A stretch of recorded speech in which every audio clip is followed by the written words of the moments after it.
The Onion Week in Review. The World Wildlife Fund quickly backtracked Thursday from a recently released press statement saying panda ears are, quote, absolutely delicious. Organization officials noted that while panda ears do taste amazing braised, steamed, fried, or cooked in an omelet, they should not have announced it publicly, nor should they have ever eaten any part of a cheetah, giraffe, or Bengal tiger, no matter how good they may be. According to company sources, the Netflix board of directors held a tense series of meetings earlier this morning to decide whether the fantasy comedy Michael is stream-worthy. The board reportedly sat through its mandatory 2 back-to-back screenings of the 1996 film starring John Travolta as an angel visiting Earth, all while passionately arguing over the film's story, acting, and level of enjoyment upon subsequent viewings to determine if the movie should be available through its instant viewing program. This is the Onion News Network. Got Telegram? You can follow our channel there and discuss show prep with other listeners at telegram.freetalklive.com.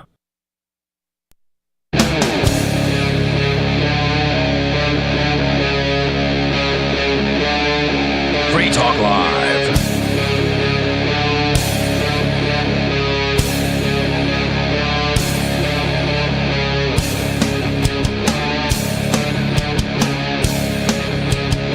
Welcome and thank you for tuning in to Free Talk Live.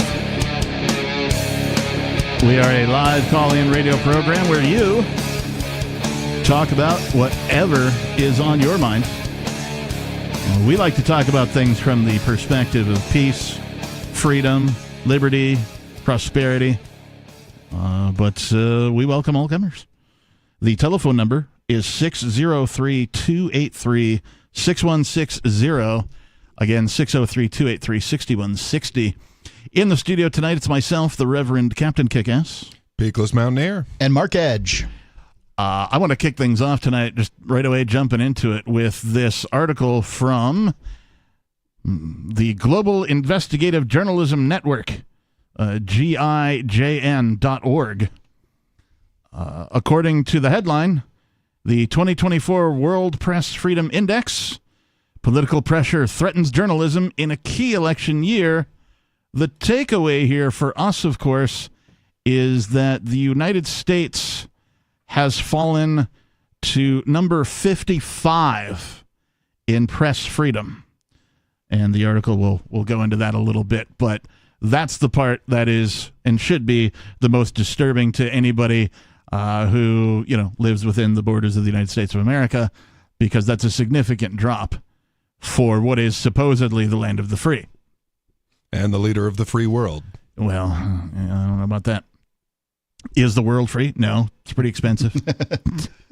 Well, I mean, that's the old propaganda, is that there's this free world that, all these modern Western civilizations follow, and then there's everything else.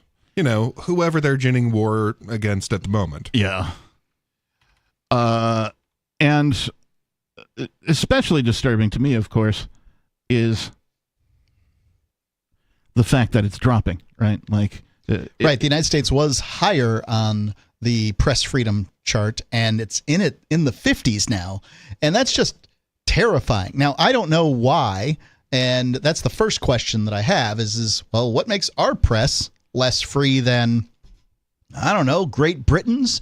Who's the top of the list? It's always Iceland. I don't know the answer, but Norway, actually. Yeah, it's actually Norway's Norway. Norway, Denmark. The socialists love to put each other at the top. Norway, Denmark, Sweden, Netherlands, Finland, Estonia, Portugal, and Ireland are the top 8.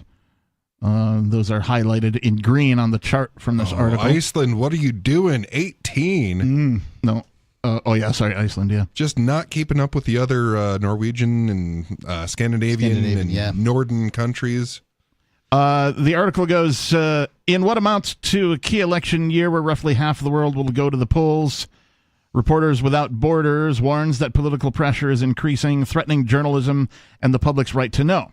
In its 2024 World Press Freedom Report, RSF finds that the political indicator, one of 5 metrics used in compiling the index, has fallen the most, an average drop of 7.6 points across the globe.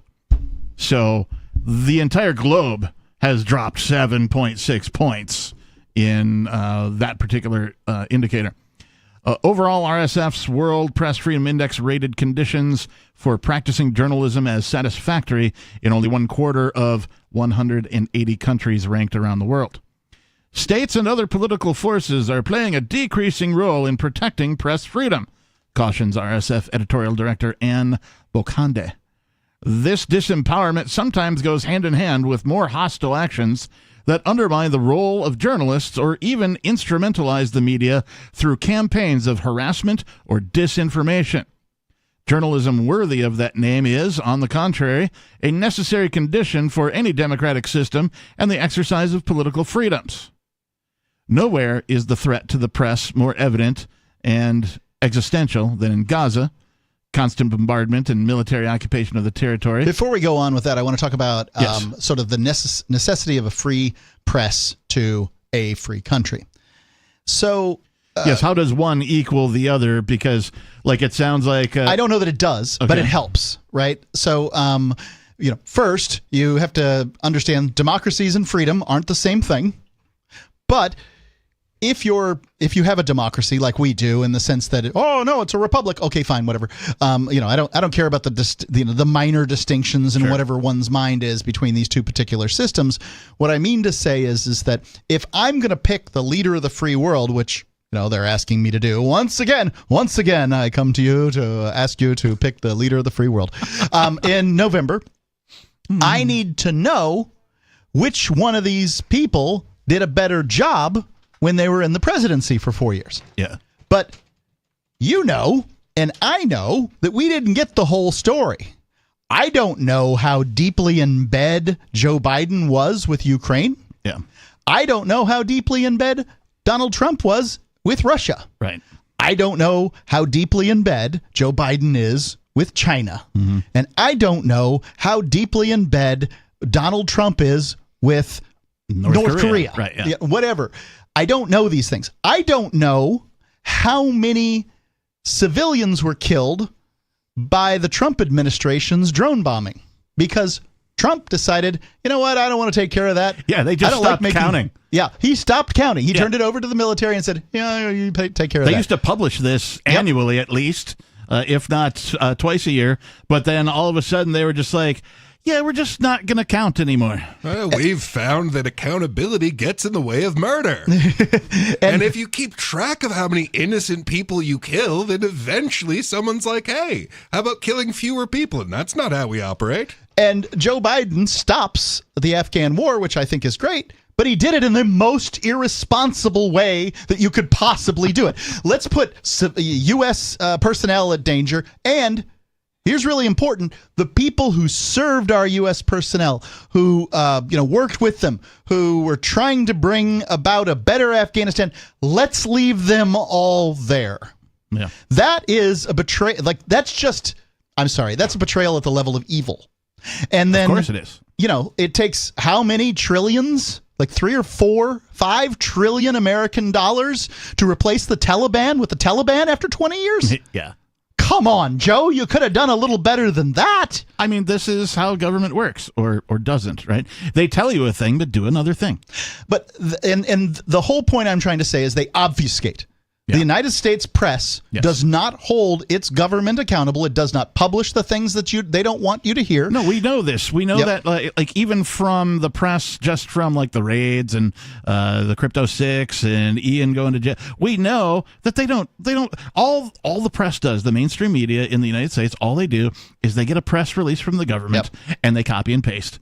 Yeah, sure. They copy and paste and publish it. That's it. That's what. There is no journalism involved. They are literally regurgitating whatever government tells them to regurgitate. Well, but journalism's hard. I mean, you have to go do things and investigate. And sometimes you even find out whether or not what the government's telling you is true. That's hard.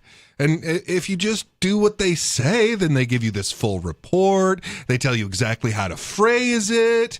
And you get looked at as this amazing pillar of the community who's accomplishing some great task of holding the powerful people's feet to the fire when it's important. And you don't have to work. And when you think about, say, what happened with COVID, 2020, 2021, this time, my God, the press was, they were at home. typing things out on their computers. They were doing nothing that looked like press. Absolutely regurgitating everything that these unaccountable government bureaucracies said. And then, now we have, there's a news story I know that you've got, but I read this week that it turns out that those, you remember those quote unquote vaccines, the shot, as it was referred to. Remember when Free Talk Live got kicked off over and over off YouTube for saying, "Hey, watch out, this is experimental gene therapy." Now they're pulling it off the market. Hey, I prefer the term clot shot. Clot shot's excellent. I think that because it may not be in any way related to cows, and it's not in any way related to the things that we call vaccines. And it rhymes. But it is a clot shot. Right. It is very effective at making sure that this completely heretofore unknown thing is happening inside people's blood vessels, where they kind of become solid. The press is not making much effort at all to gin up concern around this thing that they essentially brought about.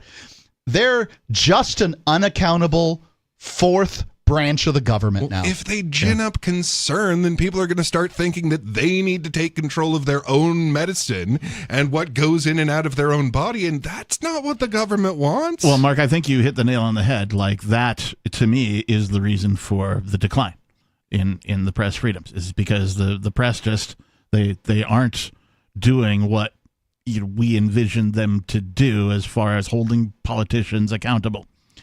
Instead, how many people have I seen kicked off of radio stations, fired from their jobs for attempting to hold the government accountable as a host? I mean, I've seen it over and over and over again. Now, deplatforming is a conspiracy. If you want to go after the Republicans or the Democrats, absolutely. They'll give you a platform to do that. But you're only allowed to hate half of the government at one time. Right. This article was published on the 6th of May, so it's only a couple of days old. But it says nearly 100 members of the media have been killed in the past 6 months just as a result of the conflict in Gaza, in that area of the world. So I think the biggest part... 100 journalists in the last 6 months. That's pretty scary. Yeah, I think the biggest part of this is control of the narrative.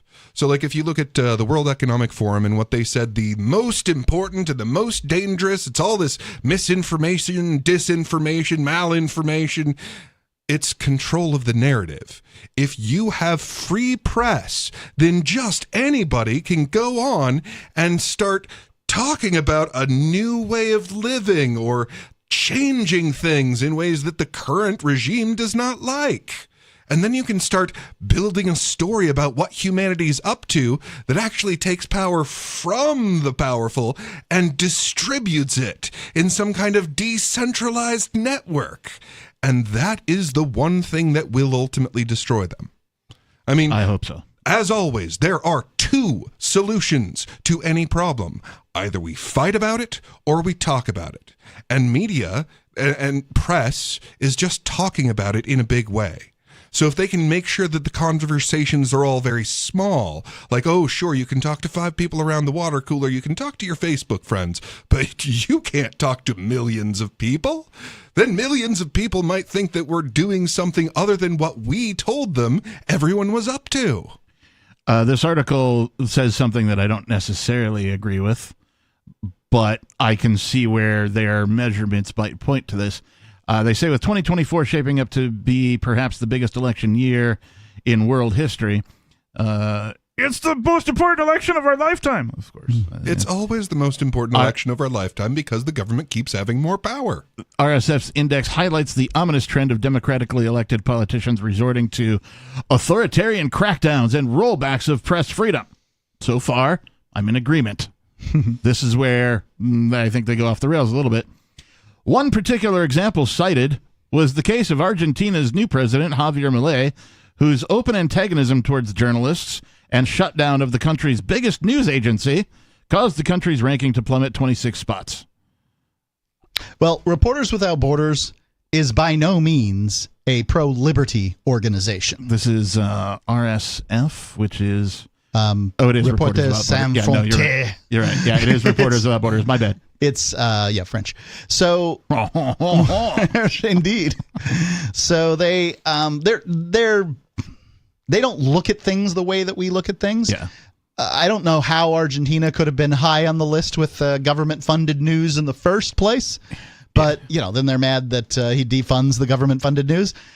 This is the way that to me, that's a win for journalism. Yeah, I would agree. That is literally freeing the press. Right. Right. Well, it's going after the ensconced reporters who are working for the government agency and saying, hey, now you got to participate in the free market and create your own news agency. Compete. But believe me, if you cut funding to public schools, the teachers union's going to say, you are a terrible anti-education person. But in fact, you go in and say, hey, look, I just want people to compete. I want the best teachers to rise to the top. And the only way we have to do that currently is competition. Competition in schools doesn't make sense. Sure, if you're a socialist, because competition never does. Socialists demand that the government support them and then be able to say and do whatever they want. Well, don't you know, Mark, there are just some things that can't be allowed to be put on the market. Things like defense and roads and dispute arbitration. We can't have these on the market. There'd be chaos. I don't know whether there would be chaos. We've never tried it. I disagree. I think life would improve dramatically. But I do know that there are people, they call themselves libertarians, and they believe that cops and courts and roads and soldiers, these things have to be paid for by the government, but everything else can make it. Education and reporters were not on that list. I thought, aren't you describing Republicans? No, I don't think Republicans are going to support, in many cases, public schools, at least school choice. I guess, okay. School funding. All right. So your description, though, is capital L libertarians, just to be clear. Well, not necessarily. So, from where we are now, that is a libertarian position. Yeah. Like, if you want to reduce it to, frankly, any actually held set of fields, then you are, in fact, libertarian, because where we are right now is that absolutely everything must be governed by government, must be monopolized, and nothing can be allowed to exist in any kind of real free market. And even if it's not monopolized, it's licensed, to the point that it's homogenous. Yeah. Right. All the insurance companies have to offer you the same product. Yeah, see, it's not a monopoly. It's a cartel. Totally different. Right. I was able to stump some guy at the bar. We're talking politics right over some drinks or whatever. And name a thing that isn't government involved that you do. And they're like, well, I go hunting. Oh, gotta get a license. Gotta have the license. Gotta have a license. The license to go hunting, license to own the gun. I go fishing. Gotta have a license. Right? License. Drive the car to and from work. I can't name a thing. Occupational license at work. And the dude tried really hard and came up with some. I don't remember most of them, but nope. And then he even started coming up with his own, right? Oh, you sleep on a government-approved mattress. Do not remove this tag. Right. Right. The article continues. The United States, heading into a momentous election year, saw its ranking fall 10 places to 55th as major structural barriers to press freedom continue, although the prospect of its legislature passing a federal media shield law offers a positive outlook. Okay. Mexico, 121st, will also hold a major presidential election in 2024 and remains one of the deadliest countries for reporters. So this seems to be insinuating that being a journalist, a reporter, is a deadly job. Well, that's what they do. How do you fundraise if you're RSF, Reporters Sans Frontières, Reporters Without Borders? I could not have done that. How do you fundraise if you don't, make everything seem deadly for reporters? Now, I will say, I do support this organization. Sure. They are not in pro-liberty to my mind, but look, I want news out of war zones, and these people go do it. These reporters that go there are heroes, and this is their advocate organization. If these crazy socialists want to give me frontline news, then more power to them. It's kind of how I feel. I mean, and really what they are is they're labor unionists more than socialists, I guess. I probably shouldn't have used that term. They're, they advocate for what they do, and that's great. But I'm unsurprised that they gave Javier Milei difficulty, because it's a group of reporters, and reporters tend to be leftists. Yeah. And, that's kind of the way I see it. But I think that the world is better with them than without them. Just don't imagine that everything that they say is completely even-keeled.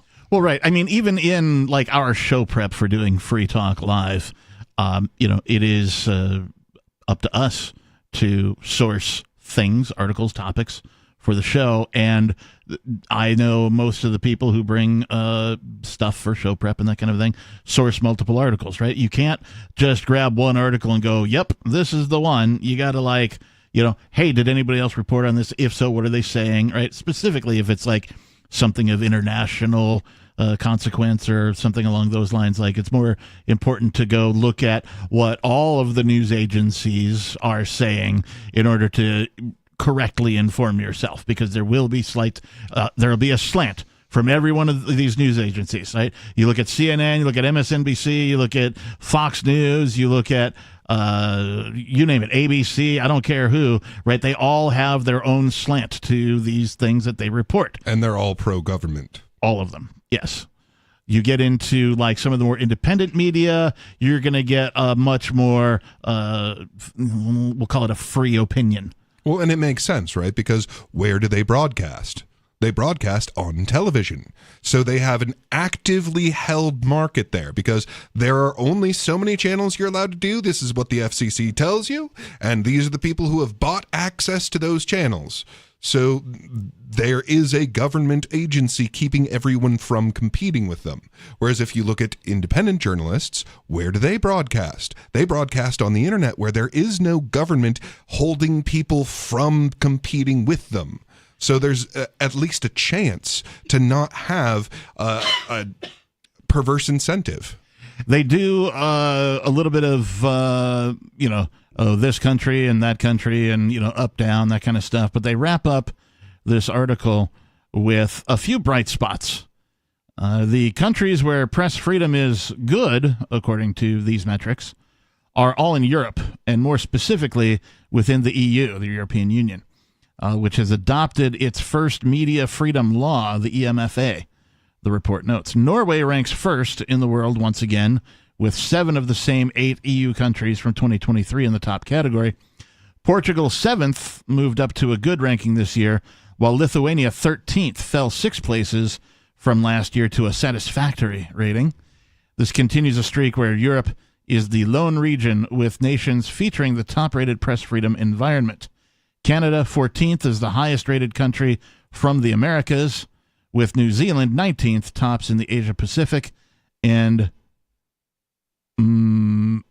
Mauritania 33rd, ranking highest in Africa. I've never seen that name before. So, yeah. Well, as far as it being a lethal career, I mean, maybe not, but look at what happened to Julian Assange. Yeah. I mean, he was an extraordinary journalist, and he is being killed as we speak. Do you think that the press is more free or less free than it was even last year, maybe 5 years ago? Give us a call. The telephone number 603-283-6160. More Free Talk Live is coming up. Free Talk Live. This is what petty bureaucrats do. They protect their turf. And if you can tell me the operable difference between governments, city, state, federal, whatever they might be, and the most successful gang in a given area, I'd love to hear the difference. I just don't know what the difference is. Yes, government has a funny way of appointing its dons. Elections. But that's really it. That's all I can come up with. It's a gang that's figured out, hey, if we let people participate, if they have a vote, that is statistically an insignificant fact that they have a vote, but we let them have one, then they'll feel like they're part of us, and then they can do whatever they want.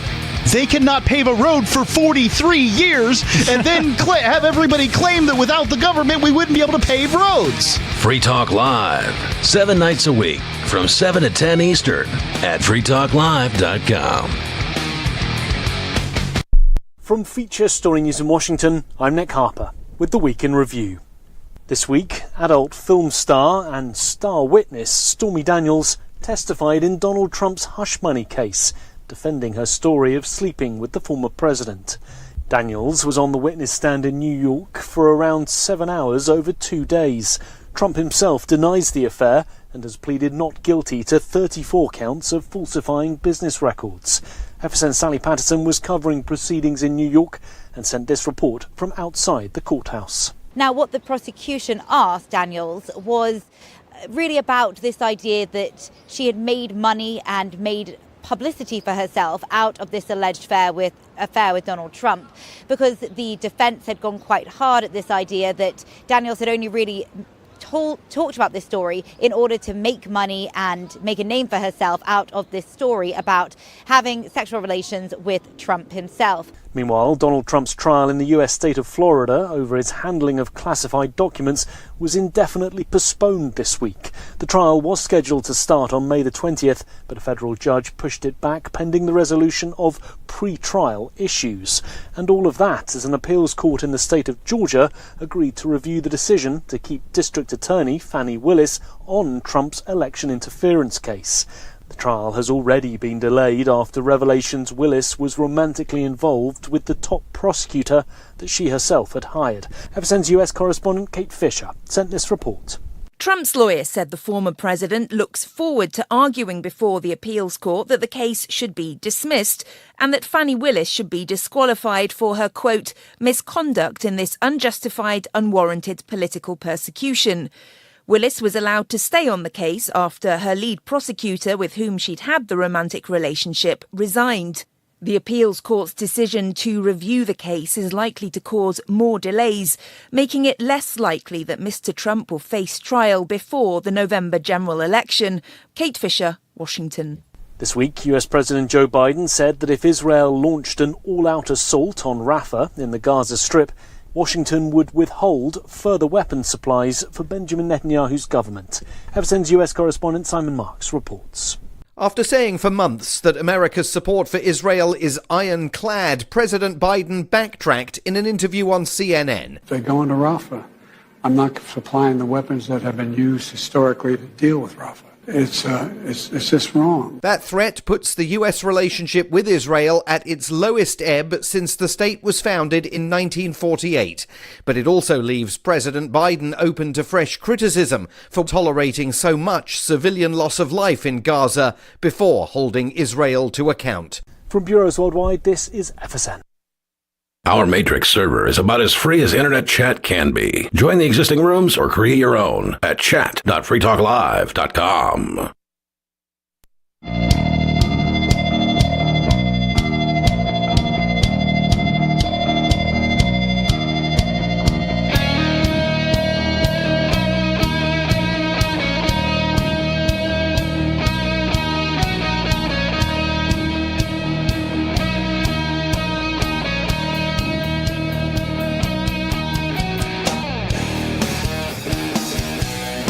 Welcome back. Thank you for tuning in to tonight's broadcast of Free Talk Live.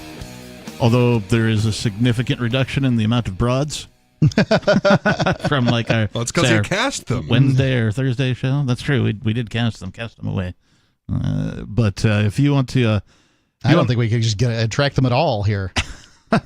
Actually, I will say Free Talk Live over the years, because I was a listener long before I was a host. Over the years has done pretty well at including the female perspective, right? Whenever they want to come. Managed to draw quite the number of females over the years, some more, I don't know what the word is, controversial than others, some not nearly as controversial, but all, trying to come at this from a perspective of freedom at least. The one thing I would say about female hosts is that if I was to make a generalization, I'm not talking about any individual female host, but if I was trying to make a generalization, is they always seem to think that there's more money in Free Talk Live, and they're not getting it. Right? And I think they've been indoctrinated in some way, to sort of, ladies, you just don't know how to ask for a raise. You need to be, forceful or whatever. And, there's a little gas stipend so that people like Peakless don't mind coming here from an hour and a half away. Thereabouts. A little bit over an hour, yeah. Yep. But that's really, it's not much. Right. It's nobody's getting rich on Free Talk Live or radio for that matter, right? I couldn't say, this is the only radio job I've worked for 20 years, but probably. Hey, now that I downsized my vehicle, I'm not actively losing money doing it. Well, if you'd have said something, we might have got you a little more. But not the women? Right. What? Well, how could you possibly be a successful radio show and not rich? Tell you what, if you begin self-identifying as a woman, we'll give you a 20% raise, both of you. I'm going to have to think about that. That's right. They were apparently Spanish soldiers recently have found this loophole, is that somehow they get paid more by being a woman. So now almost every soldier in the Spanish military is identifying as a woman. Because you don't have to do anything. You don't have to shave your face. Well, I mean, hey, it's never been easier to be a bearded lady. Indeed. With that, let's go to your calls and thoughts. Let's start over here with David Ridley of the Ridley Report calling. David, you're on Free Talk Live. Yeah, I wanted to raise concerns regarding another federally connected raid in Keene. Oh, really? I've not heard of this. Can you tell us more? Yeah, so this is not as egregious as the Crypto 6 raid, but it does have some similarities. They arrested about 5 people at one property on Elm Street in Keene, and it wasn't just a federal thing. It was more like the feds were just connected to it somehow. They arrested one guy on the ATF was involved in it, I guess, and there was an arrest on a federal warrant. Of these people arrested, it looks like I got the impression mostly these were crimes that would have a victim if the people really were guilty. There was one person, however, who was arrested for quote unquote a receipt, either a receipt or possession of stolen property in the form of a firearm. So that I mean, is that victim a crime with a victim? Is it not? It's kind of on the borderline. So this is not an obviously egregious case, but it would be probably better if the federal government were not conducting any raids inside New Hampshire, victims or otherwise. Victimful or otherwise. I just used my least favorite search engine, and I just typed in raid Keene and news for the past week. The only thing there is something from our own Free Keene site that has nothing to do with what you're talking about. You said it was ATF? The ATF was connected to it, but not very closely. The federal government as a whole was connected to it, but not very closely. Does that make sense? Here we go. I got something from It sounds like it was done under the Dispatch. auspices of a federal raid, but it was basically a local operation. It was kind of like a local operation where they were arresting people in some cases on federal charges. Does that make sense? Yeah, the headline here... I didn't even know that was legal in New Hampshire. The headline here says, Keene Police ATF arrest 5 in narcotics and firearms investigation. Interesting. Okay. Yeah, the article I got was on the WKBK's website, which is the local radio station. And I have that one too. Let's see. Keene Police arrest 5 in Elm Street property search. 5 people were arrested Thursday evening in Keene following the execution of a search warrant earlier in the day. Individuals were all in their 30s and 40s, apparently. And were they stealing things? what's the accusation? At least one person was accused of theft. But I innocent until proven guilty. Sure. Well, that doesn't mean that we can't state what they're arrested for, and, I don't know. The WKBK article says at least one guy faces charges of alleged possession of a firearm as a felon and resisting arrest, while another was... See, now, I didn't think they were supposed to arrest somebody for possession of a firearm as a convicted felon in New Hampshire. that I thought we New passed Hampshire a law on that one. Yeah, New Hampshire police aren't supposed to be enforcing federal rules on that. Very confusing stuff. Another was arrested on an outstanding warrant for theft and a federal arrest warrant for parole violation in a narcotics case. Another man was apprehended on a warrant related to alleged fraudulent use of a credit card. And yet another faces charges of receiving stolen property, specifically a firearm, according to law enforcement officials. So there you go. I was not aware of this. Did you find out from KBK, David? I was calling into their show this morning or yesterday, and I just saw it on their website. Hey, a side question for you, Mr. Ridley. I know you've been, a strong proponent of like NH Exit, stuff like that. Do you remember some time ago when a plane flew NHExit.com, sort of banner over Concord? Yeah, I put out a news release about it, but in answer to your next question, I never saw it myself, so I don't have any video of it. What about a photo? Was there, I seem to remember an article with a picture of a very distant plane where you could maybe kind of make it out. I don't remember even seeing maybe I've seen a photo of it. Yeah. Okay. I'm not sure. No biggie. It just came up recently in something that I was talking about with some other people, so I know you were involved in it, so I thought I'd ask just while I got you on the phone. Anything else? Yeah, that's the only part I did was sending out the news release. But yeah, what you're saying with that one other arrest, I mean, if you were to consider resisting arrest to be a victimless crime, I mean, maybe it is, maybe it isn't. Then that would guess that would be maybe a second victimless crime arrest, arguably. Well, but we're getting into a gray area. If resisting arrest is a victimless crime, that's the fault of the police. And here's why. Because I have seen over and over again people getting resisting arrest who weren't using violence in any way. And I believe that that's what people are suggesting. Hey, what does resisting arrest mean? Here, Mr. and Mrs. America, what does resisting arrest mean? Yeah. It means flailing about and trying to get away and running down the street. And, now I think resisting arrest with violence would be, punching the officer in the mouth when he tries to get a hold of you, as opposed to what I've seen with resisting arrest is literally nothing. Yeah. It's just one of these tacked on charges. And when our founders... I didn't feel it was easy enough for me to kidnap you. If even that. I think they just do it. We arrested him. I didn't feel it.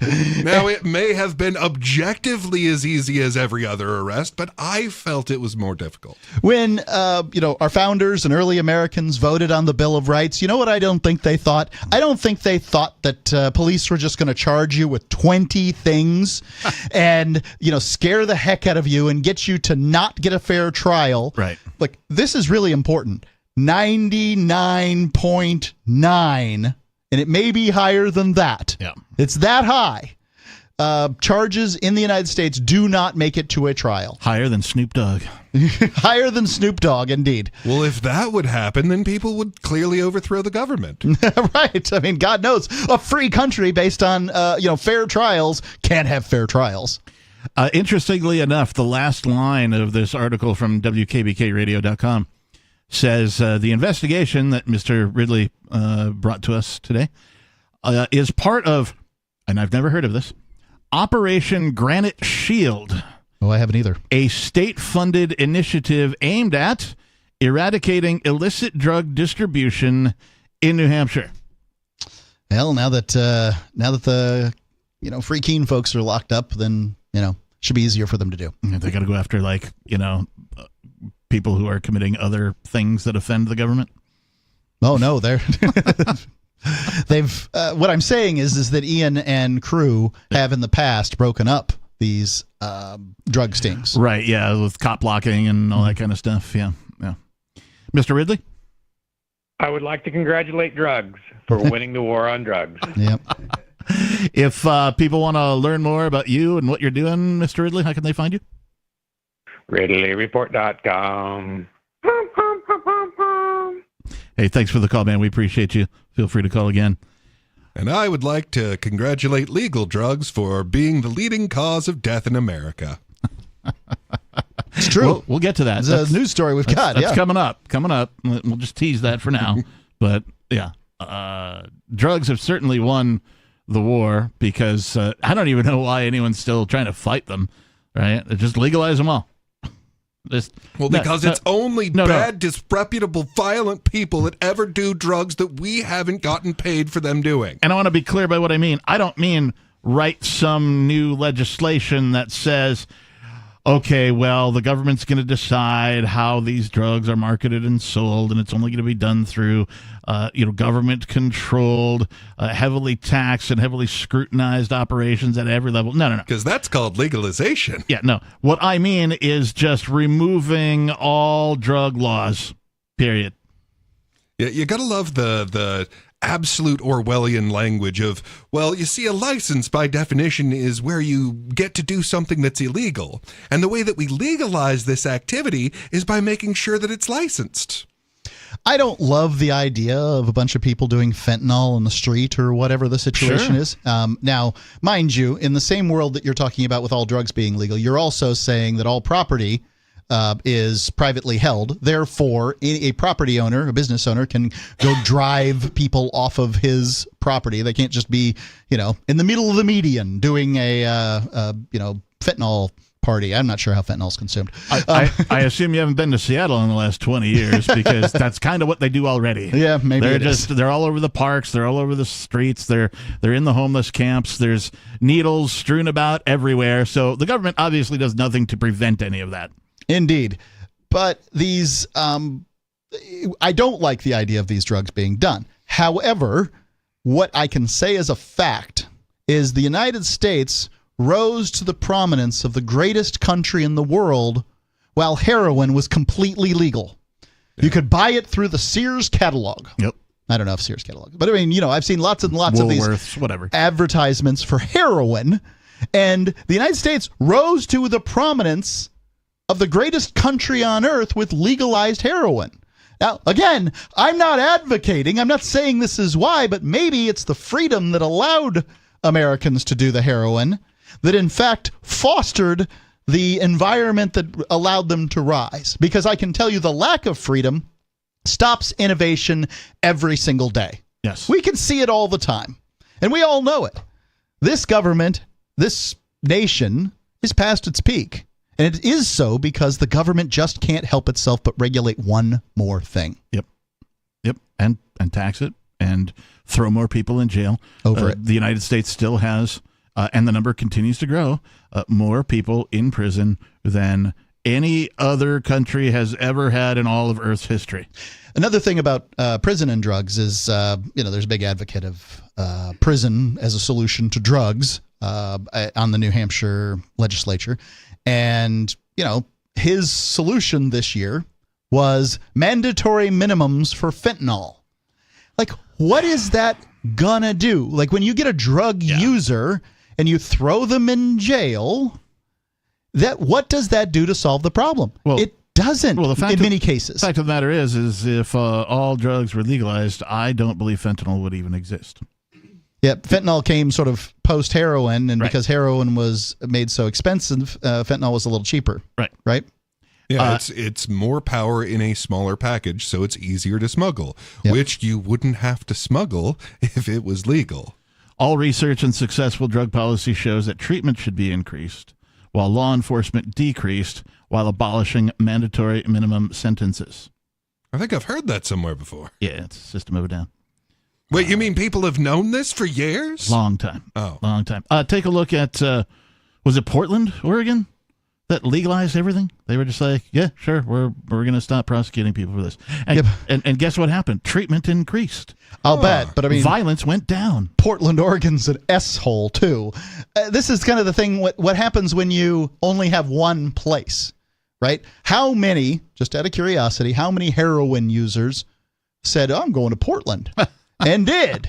I don't know the answer, but I bet the answer is more than 10. Right. Yeah. You know? Yeah, like if beer were only legal in like Wisconsin, a bunch of beer drinkers would be moving. Right. And then you'd have all the negative effects. And I suspect that they've probably seen to some extent that in Colorado and was it Washington State that also sort of when they legalized marijuana, probably to a far lesser extent. But yeah, when you just make one little haven, expect real bad problems.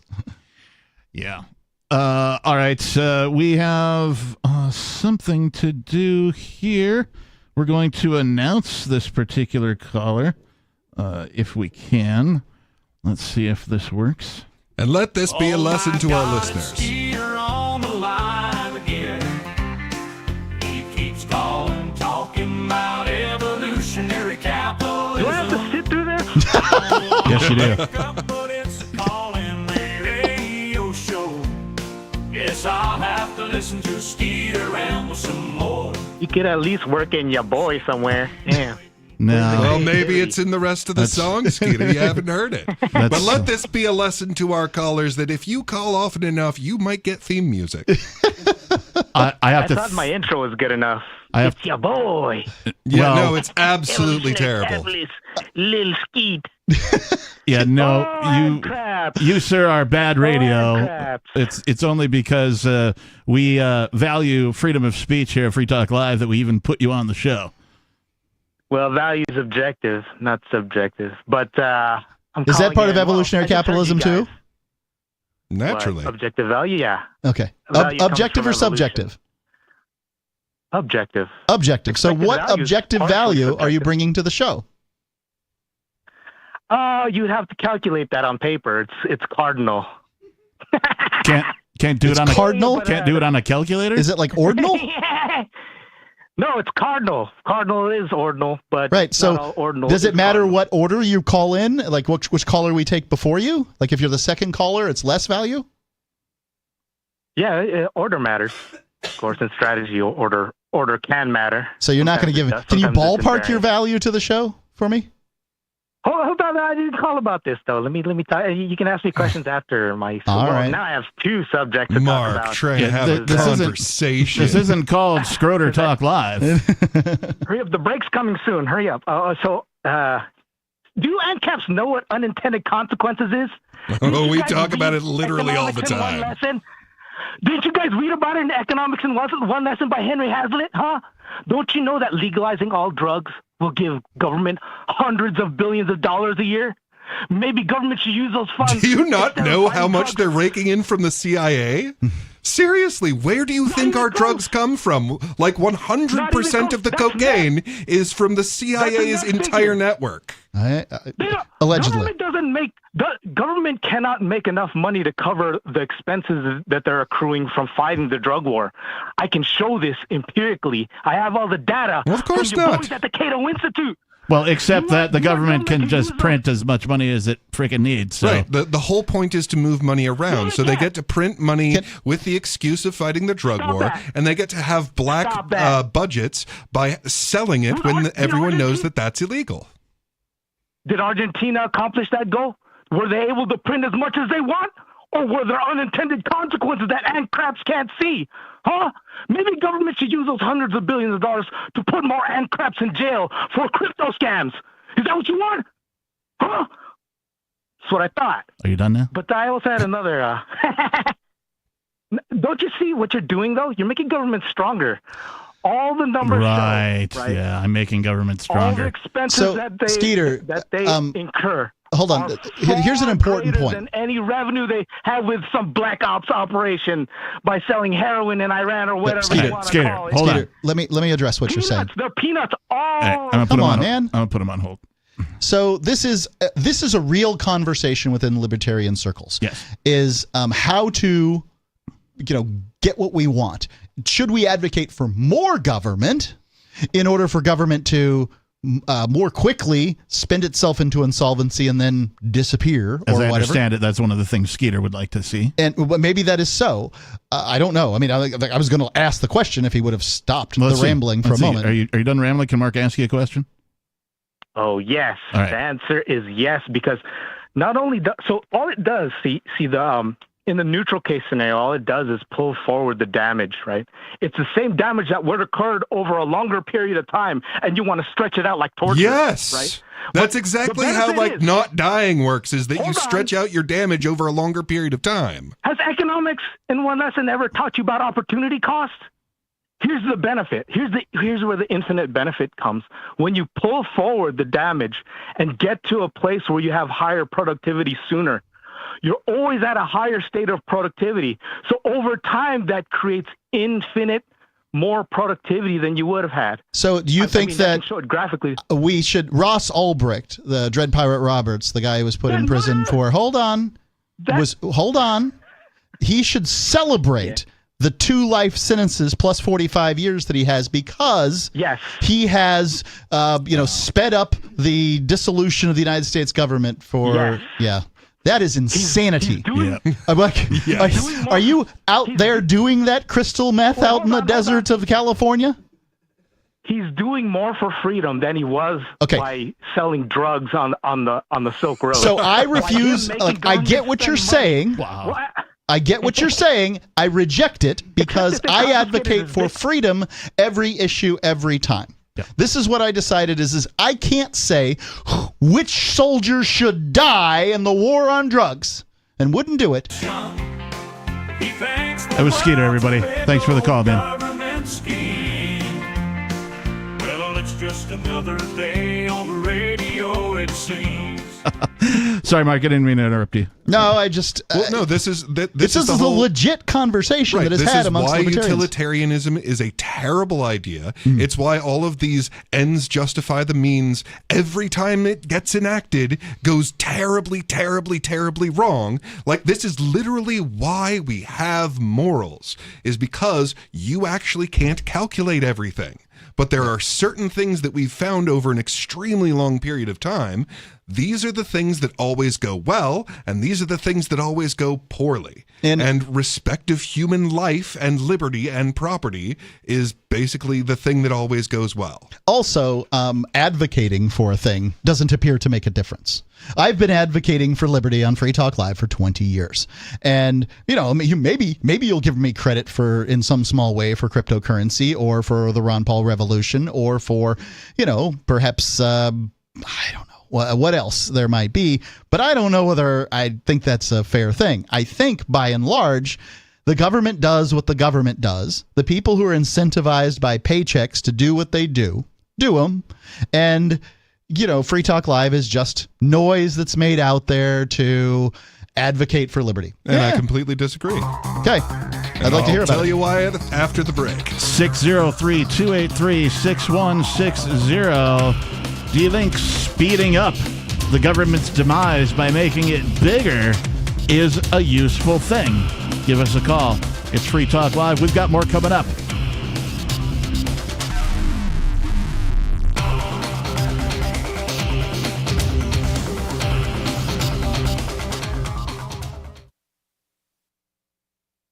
Hi, I'm Derek J. To me, an activist's calling is to actively work to advance a cause. The cause for which I work is personal freedom. I believe my life is best when I engage in voluntary interactions and self-government. I reject the idea that anyone else has a higher claim to my life or my body than I do. I see people who call themselves the government as a threat to my personal freedom. I realize you may feel differently, but my relationship with the people who call themselves the government is completely involuntary. If Starbucks used some of its money to drop bombs, I wouldn't shop there. So why would I support the American empire? The empire does not require my consent. Derek J's Victimless Crime Spree. Watch it for free and order the Director's Cut DVD at victimlesscrimespree.com. That's victimlesscrimespree.com. So you've signed the Shire Society Declaration and are planning your move to New Hampshire to be around more liberty-oriented people. Next, sign up for the Shire Society Forum at forum.shiresociety.com. There are a bunch of people there who are already in the Shire, and they want to meet you. If you're already in the Shire physically, you should also come by the forums. Remember, not everyone uses Facebook. New people are signing up for the Shire Society Forum every month, so drop in and say hello at forum.shiresociety.com. Tired of cancel culture? Sick of mega tech corporations holding an axe over your head? Join the LRN.FM Matrix chat server. It's self-hosted, so no one else can tell us what to do or say. Don't like the existing channels? You can make your own. You can even connect into some of our channels from other Matrix servers. It's federated. For the full LRN.FM Matrix experience, though, you should join our server via the step-by-step instructions at chat.lrn.fm. chat.lrn.fm. You're listening to the live edition of Free Talk Live. Hour number 2 is next after the news here on the Liberty Radio Network at LRN.FM. From Feature Story News in Washington, I'm Nick Harper with the Week in Review.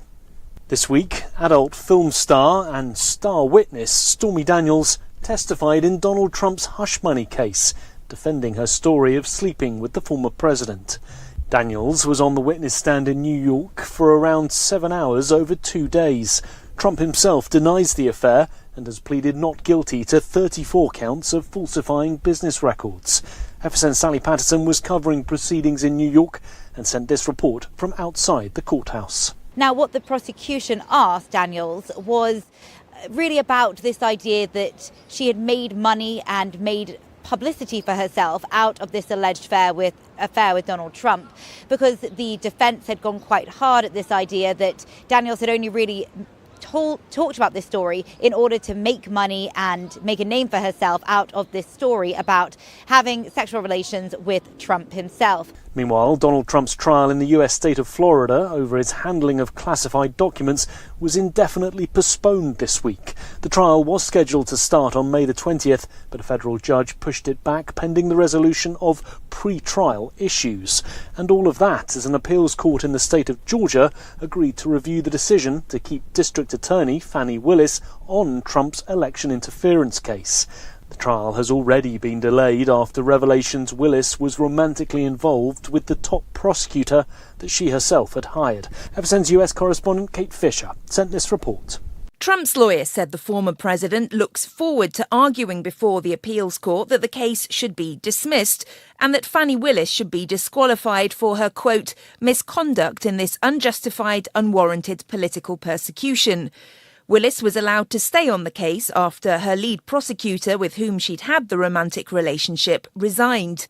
The appeals court's decision to review the case is likely to cause more delays, making it less likely that Mr. Trump will face trial before the November general election. Kate Fisher, Washington. This week, US President Joe Biden said that if Israel launched an all-out assault on Rafah in the Gaza Strip, Washington would withhold further weapons supplies for Benjamin Netanyahu's government. FSN's US correspondent Simon Marks reports. After saying for months that America's support for Israel is ironclad, President Biden backtracked in an interview on CNN. If they go into Rafah, I'm not supplying the weapons that have been used historically to deal with Rafah. It's just wrong. That threat puts the U.S. relationship with Israel at its lowest ebb since the state was founded in 1948. But it also leaves President Biden open to fresh criticism for tolerating so much civilian loss of life in Gaza before holding Israel to account. From bureaus worldwide, this is FSN. The mother of a US soldier detained in Russia says that she begged her son, Gordon Black, not to go. Black was arrested in Vladivostok and charged with stealing from his alleged girlfriend. FSN's Tony Waterman has more.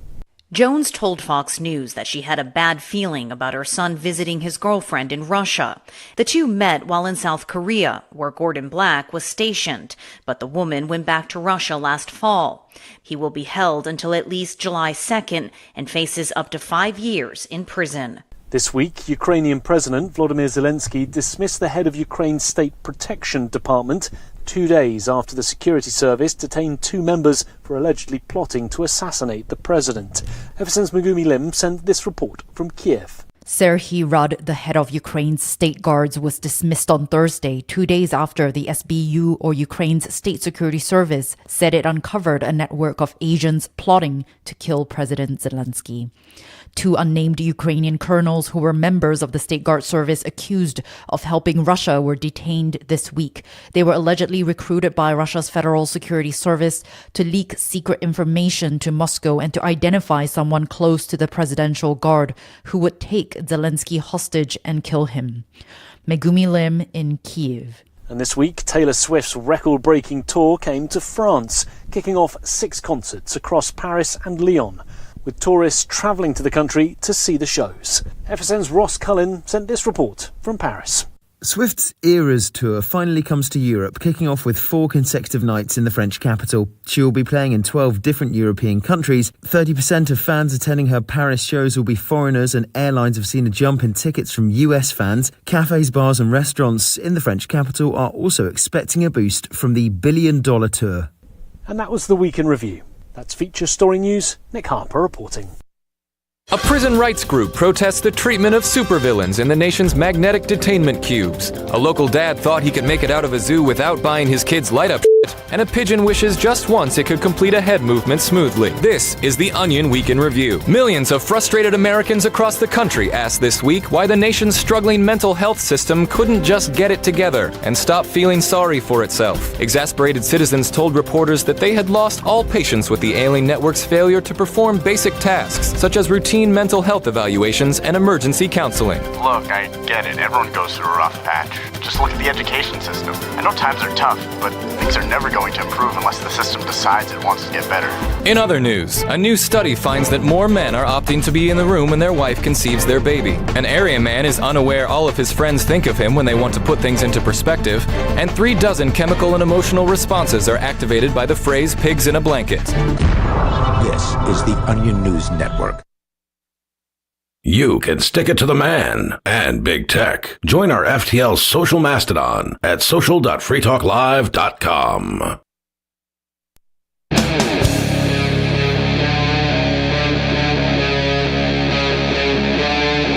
Free Talk Live.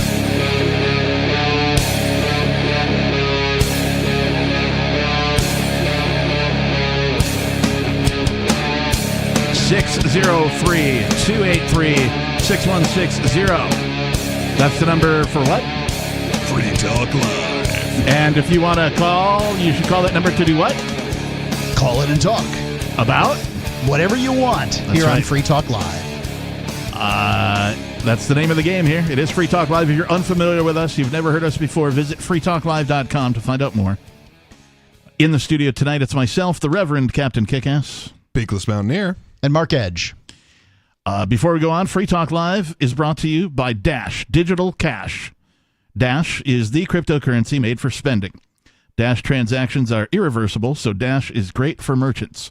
Plus, its network is protected from 51% attacks by its chain locks technology. Thanks to the Dash DAO for sending us 32 Dash per month for this sponsorship. It's easy to get and easy to use Dash. You can learn more at dash.org. That's dash.org. All right. So, what was our number 2 story? Oh, yeah. Well, hold on. Before that, so I wanted to push back on Mark's categorization of what he's doing right now as useless, essentially. Wait, can you recap that for people who didn't tune into the last segment? I don't know what being on the radio does to make the world a freer place, but I'm going to advocate for freedom under every circumstance because that's the solution I've come up with.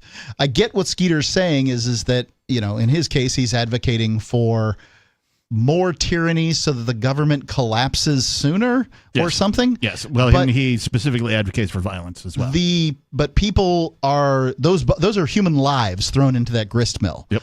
And I'm not going to advocate for somebody to have, you know, something bad happen to them that they don't deserve. Well, to Steelman the argument, and this is not mine, this is his, he would say that, well, all of that damage is going to get done. It's just a question of whether it gets done quickly or slowly. So all of those human lives are going to get thrown into that grist mill. We may as well make it happen now so that it doesn't happen for as long of a period of time. The number of human lives, maybe, you know, as a matter of fact, it could be true that if we allow the prison industrial complex to continue on, that twice as many human lives are ruined by it until it finally collapses under its own debt. Right.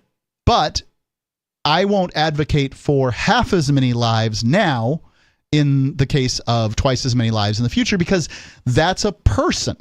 And I'm not going to advocate for a person to, be thrown in prison for whatever victimless crime there is. Well, and there's value to time as well, right? So we don't know, who the next most brilliant, thinker is going to be when it comes to principles and all of that kind of thing, libertarian thought, right? Anarchist theory, right? We don't know where the next great mind is going to come from or when. And so if you start advocating for, let's just speed up all the death and kill more right now, right? No, that's wrong in every sense of the word, because it could be that some great communicator, some great thinker comes to us, within a short period of time, and we all go, oh yeah, you guys have been right though, a large quantity of people suddenly adopts that. It might be the great storyteller, because I don't argue with any of what you just said. What I argue with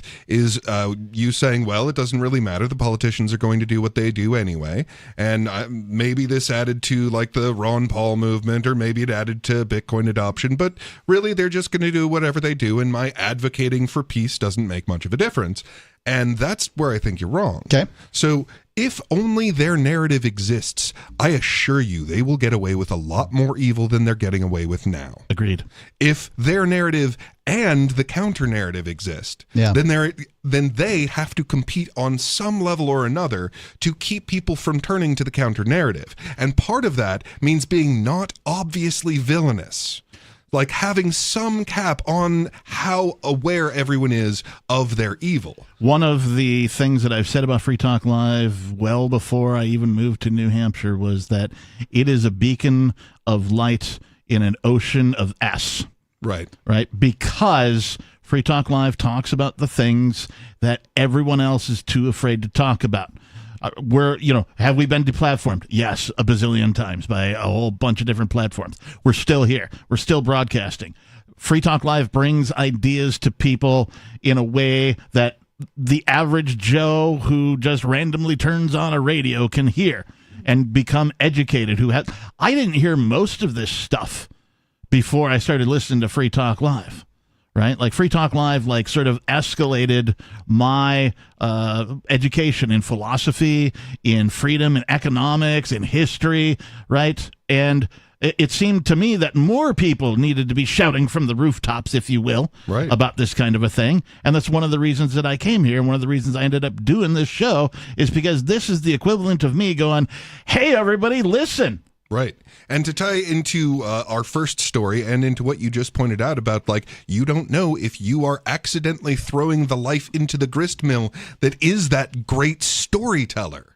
So the reason that freedom of the press is so absolutely crucial is that human beings are, in fact, meaning-making machines. We live our lives by narratives. It is the story of what we are doing that makes us choose what we choose. So yeah, having this narrative means that we have something to develop, something to work on, so that when an amazing storyteller comes along who can put it all together and give you a simple but beautifully accurate narrative of what life is worth living, then this was already there for him to work on. You're right. It's that standing on the shoulder of giants, where we have to have those before us in order for those after us. And to be fair, some people, when they talk about their career or they want to go in a certain direction, they'll choose an industry, whether it's public sector or private sector. Some people will go into charity work.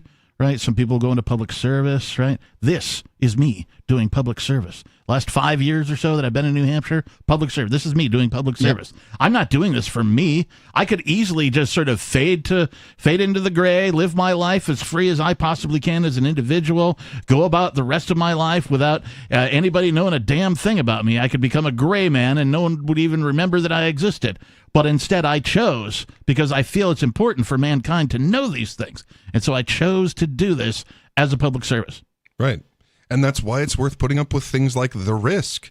The reason that press is no longer as free as it was a short time ago is because they are going after us. Right. And we are choosing to let them go after us because what we're doing is important enough to risk our lives. And we are one of the only media outlets broadcasting this. Right? Yeah. outside of the fact that this article was published on the internet. Like, is there any other news media talking about how the United States fell to 55, 10 spots since 2023? Right. Yeah, flip to the other stations. See if you can find anything that is talking about peace above all, about liberty and freedom in our actual lives, about not having a monopoly on absolutely everything that is controlled by government forces. Yeah, and ridding your lives of coercion. Right. Right? Like, I mean, that's an ideal that everybody should be chasing, in my opinion. I realize some people aren't going to care. Like, I don't care if I'm coerced. They don't even know. Most people don't even know. Right, but they're just going to go. They're just going through their lives, and they're doing whatever is the simplest thing to do to, be comfortable. Whatever they're doing, right. It's fine. But once you see the coercion, you can't unsee it. Right. You have to make a choice. Yes. And that's the thing with all forms of evil. It always sneaks in a tiny little thing, and you either fight that tiny little bit of evil, or you make it a lot easier for that next slightly less tiny bit of evil. One of the most mind-numbing things that I hear out of people when they go to the polls to vote, particularly for president. Well, I guess I'll choose the lesser of two evils. Right. Now, that annoys me, first of all, for a number of reasons. But there is sort of a little silver lining to that people are recognizing that both choices are evil. Well, I think that's what it comes. I've been told over and over again, it's a lesser of two evils situation. I hear that, more and more. For me, sometimes it's depends on how difficult it is to get to the polls. I don't think that voting is particularly valuable. Here in New Hampshire, we've gone blue pretty much every time. I've generally voted for the Libertarian, and, that's it. Yep. It doesn't make a difference. The likelihood of me being the deciding vote for New Hampshire going blue or red is minuscule. Yeah. And me being the deciding vote for New Hampshire going gold for Libertarian is minute to the point of, intergalactic space in that sort of realm. At least on the national level. On the national level. Right. Now, I think that it's probably worth voting on the town level and maybe all the way up to state, depending on the situation. But if I'm going to go there, the extra calories that it takes to take a number 2 pencil and mark in, somebody for president is very low. Number 2. So how fitting. It's definitely a number 2 choice. It feels that way. Yes, indeed.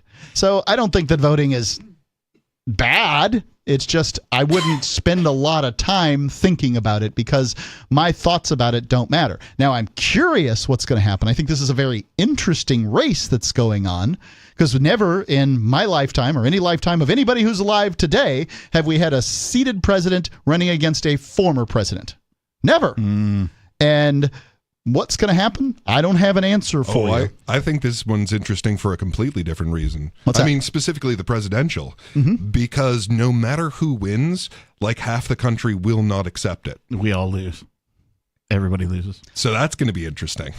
And also it's an indictment against the population of the United States that these same 2 old senile perverts.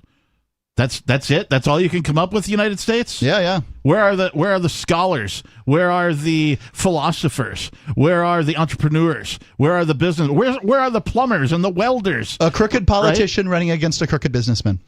I mean, that's the state of America. And that is a wider range than we've ever had. Right. It has always been 2 crooked old politicians. It's really, I don't know what else to say about that. Well, previously on Free Talk Live, that is the first hour of tonight's program, we talked a little bit about speech, at least journalism, that kind of thing, freedom of the press, and that kind of a thing. We have another story from thecollegefix.com. The headline reads, 1/3 of Stanford students okay with violence to shut down speech.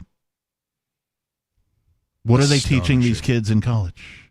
They're okay with violence to shut down speech. About 10 years ago, I had a debate with a college professor about freedom of speech. And his premise was that those with power have more speech than those without power, so we must stifle the speech of the powerful in the favor of the speech of the oppressed. And that was his, as though he, and I defeated him in the debate, but, so what? He thinks this. Right. And it's a popular perspective. On the timeline of history, this educated man believes that we have reached the pinnacle of knowledge. We know now what the best ideas are. There will be no better ideas to come in the future. And if those better ideas came, they would have to be necessarily stifled by the then oppressed establishment. Because make no mistake, if you take the establishment out and allow the oppressed to speak, they will then become the establishment. Right. And then you will need, like, this and is you'll just need to take their speech away. the furthering the cycle of revolution. Yeah. And, you don't need this. You already know what a biased opinion looks like. You don't need a biased opinion by, a trans crippled activist. You don't need it. Like, that's it. It's just we already know what this is. Here, ladies and gentlemen, your opinion, as golden as you may believe it is trapped in time. It is stuck in time. And the same reason that George Washington might have advocated for slavery, which seems so distasteful now, is the same reason that whatever your opinion is on bathrooms and, I don't know, Washington politics and drugs and hate speech on campus, whatever it might be, is stuck in time. So the only way we can allow the new better idea, because there is a better idea than my idea, and that new better idea must be able to bubble up. The only way it can bubble up is if we don't go shh. Right. You don't get to say that. Oh, you're going to continue saying it? Somebody hit him. Right? Like, that's all you're doing. And this is what the government has been doing through Twitter. I mean, Elon Musk has exposed this. Yeah. He's exposed it over and over again, and nobody cares. Everybody's just fine with being spoon-fed pablum. This isn't a nation of free people. This nation would have never picked up muskets and fought the British. Right. Yeah. Sorry. Right. They just don't have it in them. Yeah. Yeah, they won't even stand up for the $35 trillion dollars in debt. Right. I mean, and debt doesn't matter to me because I know I'm not going to pay it. But what I understand is that they're putting that debt on other people's children. Yes, unborn children. Unborn children. Yeah. Because, here's how I know, ladies and gentlemen. This is really important. There was a debt when you were born. That debt has basically come from the Jackson administration in the early 1800s, supposedly, and let's just take the premise that he had it paid off when he shut down the Second National Bank. So since the early 1800s, we're talking about the American Civil War, we're talking about the Indian Wars, we're talking about the Mexican-American War, the Spanish-American War, World War I, World War II, all that debt and everything else that's wrapped up. You were paying interest. You were given on your birthday. You were given a little wrapped invisible present from Uncle Sam, which is the national debt, and that debt has grown. And in all likelihood, not because of your actions, but you haven't done anything about it either. Well, but you keep benefiting on all of the stuff that we got for that debt. That's fine. I don't want to benefit at the cost of people's grandchildren. These are unborn babies that you're saddling with debt. That is evil. Yeah. Ladies and gentlemen, a debt-based economy is evil. Yeah. Well, and that's so that's the thing. The debt-based economy is just one of the things that happens with government. Like, you can't actively do this unless you are enforcing it with deadly violence. It's the only way to have something that is this dysfunctional. Yep. However, college students especially are incapable of the forbidden thought that government by its nature is evil.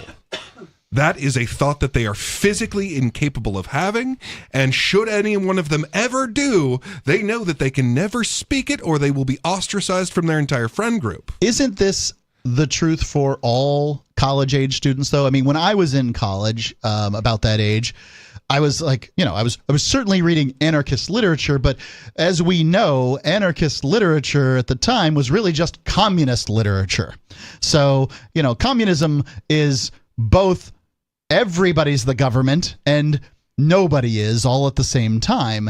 it's really this amazing fantasy world where suddenly everybody wants to do the same things. It's crazy.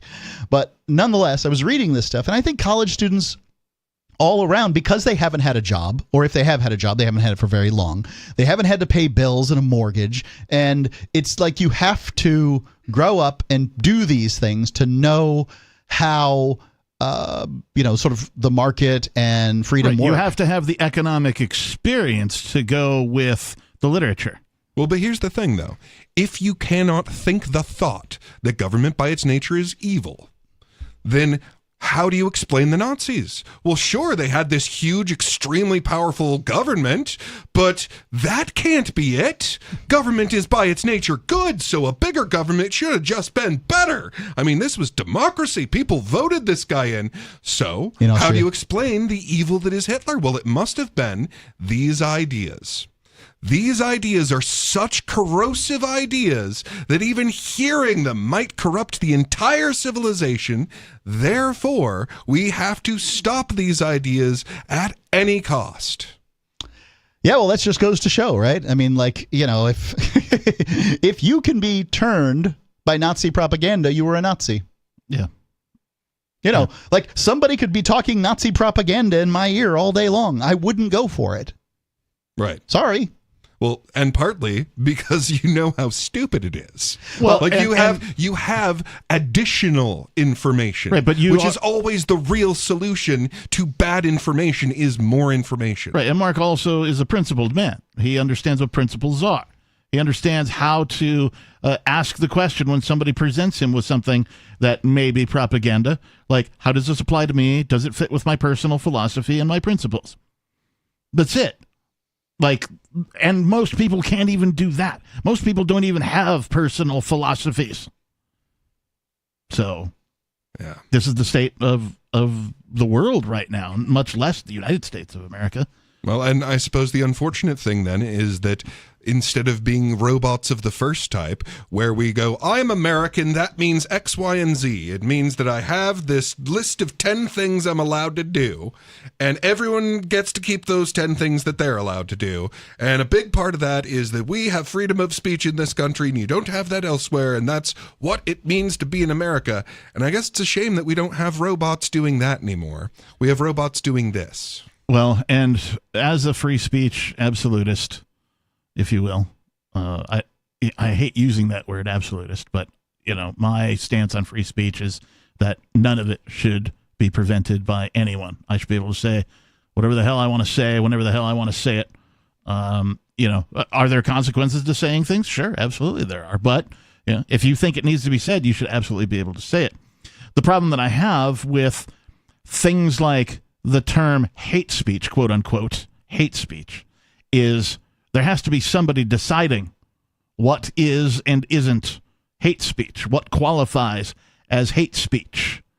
And even if there is such a category as hate speech, right, where, you're spewing hateful things at other people, it still should be allowed, because once you get to a point where you have people disallowing certain types of speech, that only results in bad things in the future, because now you've got somebody telling you what is and isn't available to be said. You can no longer keep your eye on the a-holes, right? Yeah. And that's the most important thing to me for free speech, is like, I want everybody to be able to say and publish whatever the hell they want, because I want to know where the people I disagree with are. Well, and that's part of the issue, is that they believe that if you just aren't allowed to say these things, the people who think these things will cease to exist, when the truth is that they will find each other in dark corners. That's how reality works. Right, you push all that stuff underground at the utmost.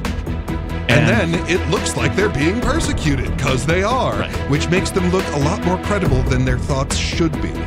603-283-6160. Are you okay with violence to shut down speech? Give us a call. It's Free Talk Live. More on this, plus more, coming up.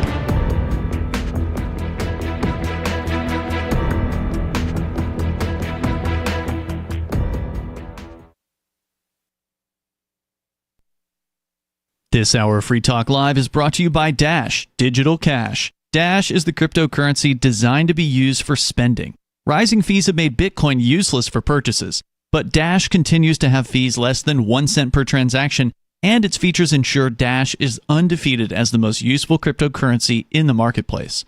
From a technical standpoint, Dash transactions are irreversible, and its network is protected from 51% attacks by their Chainlocks technology. There's no need to wait for a confirmation before considering a Dash transaction complete, so it's great for merchants.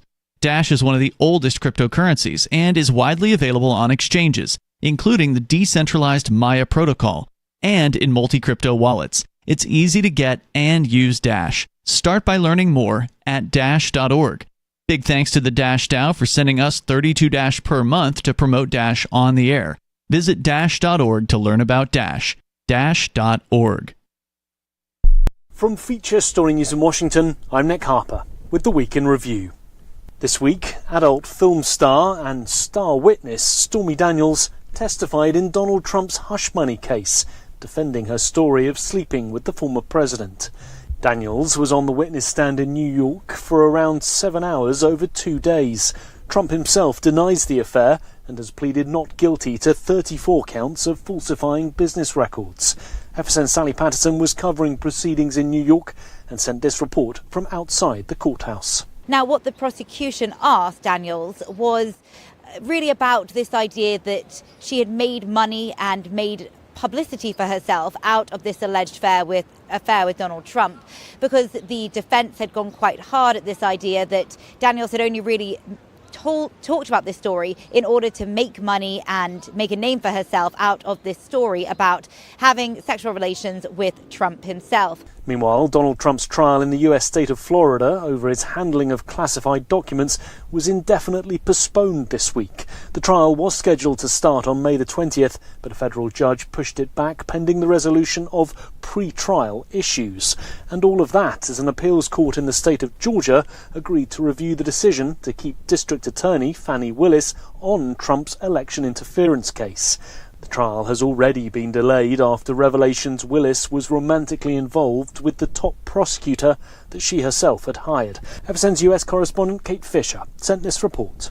Trump's lawyer said the former president looks forward to arguing before the appeals court that the case should be dismissed and that Fani Willis should be disqualified for her, quote, misconduct in this unjustified, unwarranted political persecution.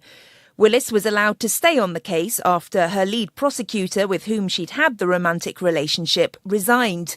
The appeals court's decision to review the case is likely to cause more delays, making it less likely that Mr. Trump will face trial before the November general election. Kate Fisher, Washington. This week, US President Joe Biden said that if Israel launched an all-out assault on Rafah in the Gaza Strip, Washington would withhold further weapons supplies for Benjamin Netanyahu's government. FSN's US correspondent Simon Marks reports.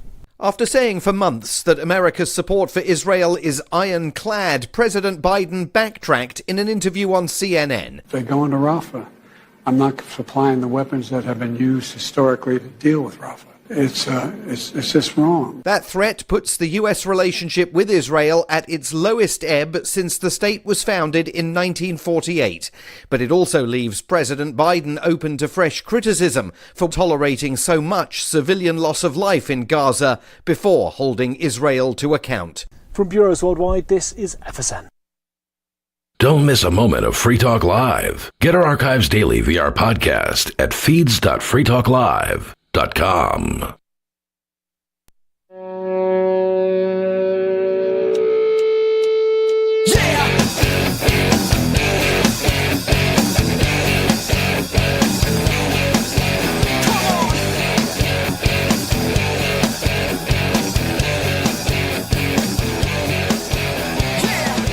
Yeah, it is Free Talk Live. The telephone number here in the studio is 603-283-6160. Again, 603-283-6160. In the studio tonight, it's myself, the Reverend Captain Kickass, joining me. Peakless Mountaineer. And Mark Edge. Before we pick up on this 1/3 of Stanford students okay with violence to shut down speech article, let's go to Sarah in New Mexico. Sarah, you're on Free Talk Live. Oh, yes. Thanks for talking with me. Sure. So I just want to say that Albuquerque, we're planning to build 4 new roundabouts. They've decided 4 more. And so, but what amazes me is that people come out and fight these things. I have seen them on TV. So, I mean, it's like... Wait, do you mean they like put on boxing gloves and start throwing punches at the roundabout? No, they come out in the meetings and oppose it. And then they complain about that it's going to be too slow to go through the intersection. They like running the red light and T-boning people. They prefer that better, you know? So it's just amazing. Well, Sarah, you've been a pedestrian for a long time, right? Right. And like there are challenges to crossing an intersection with a roundabout versus a regular intersection with stoplights and walk signals. Do you find it easier or more difficult to cross the street with a roundabout or with regular stoplights? Well, it's actually easier because they don't have, nobody's doing that dangerous left. You got that 2 seconds or 3 seconds in the brake of the car and you're gunning it. And that's where they kill the pedestrian because they got the walk sign, they're crossing and they're looking at to cross the street and the car is turning a left. Trying to get out of the car, and that's when they get killed. So roundabouts, everybody's doing a right at a slow speed. You know, you have to turn a right to make a right, to go straight, to go make a left, and even to do a U-E. So everybody's doing a slow right. So it's actually easier to go use the roundabout. And I'm just amazed. Well, I'm talking about like crossing the street for you. I understand the cars have an easier time, and everybody is going, in one direction, as you say. I think she might be right that fewer people die in roundabouts than. But do you find it easier for you specifically to cross the street? Because in the roundabouts that I've gone through, I rarely see cars slowing down or stopping for the pedestrian to get across, that particular section of the street. Have you found that to be the case, or do people slow down and stop for you when you're crossing? Well, they're already slowed down when you enter the roundabout, so they will stop because they have to stop anyways and let people, whoever that's in the little crosswalk to cross. Well, that doesn't make any sense. It is a lot more safer for me. And then my question is, why are they complaining? Hold on. So they're willing to stop if they're going slow, but not if they're going fast. So, like, if they're turning left at maximum speed, they wouldn't stop then, but they will if they're already going slowly? Well, I think that what she's suggesting is that when you're turning left, you're trying to get through the light, right? Right, and breaking the traffic. You're trying to get that. Sometimes they don't have and the break in the traffic, sure. So if the traffic is, there's this break in the traffic and you're looking at cars and not thinking about people, and then that person's right there where you're going, it's like, and then you're stuck and there's cars coming at you to T-bone you. And I do agree that I like, I would not have considered myself a roundabout advocate 20 years ago. But having been up here in New Hampshire and seeing them work, yep, they're different than stoplights, but I think it's a superior idea or way of driving. Yeah, the real shame is that this is something that we have to agree on collectively. Right. Instead of just having roads where, hey, if the person who owned the road thinks that roundabouts are going to kill fewer people, for example, which is going to make his insurance easier, then let's have more roundabouts. And if, on the other hand, they think that roundabouts will be so unpopular that it's worth it just having this style, well, then we could, in a free market, decide whoever wants to use roundabouts can, and then whoever doesn't want cannot. And let's just, for the moment, assume that roundabouts are a superior idea, right? This is yet another illustration of how slowly and lethargically governments move, because roundabouts have been around, no pun intended, for a long time, hundreds of years, perhaps. Oh, yeah. Like in Europe, they've had roundabouts for as long as I remember seeing pictures of like Europe, London, that kind of a thing. All the sort of westernized Europe, like roundabouts have been around for a long time. So the fact that Albuquerque, New Mexico is just now adopting them, like, is an illustration of how slowly government moves, assuming that roundabouts are a superior idea. Mark and I just had a discussion about these roundabouts earlier today, and I kind of like them. I don't like what happens. I don't like how governments sort of have to take over pieces of everybody's land on these corners to make it so expansive that the roundabouts can fit, right? So, and they do this by, of course, what's the word I'm looking for? Eminent domain. Theft. Okay, thanks. Eminent domain. But I repeat myself. Fancy word for theft. Yeah, they literally steal these people's little sections of property to make this go.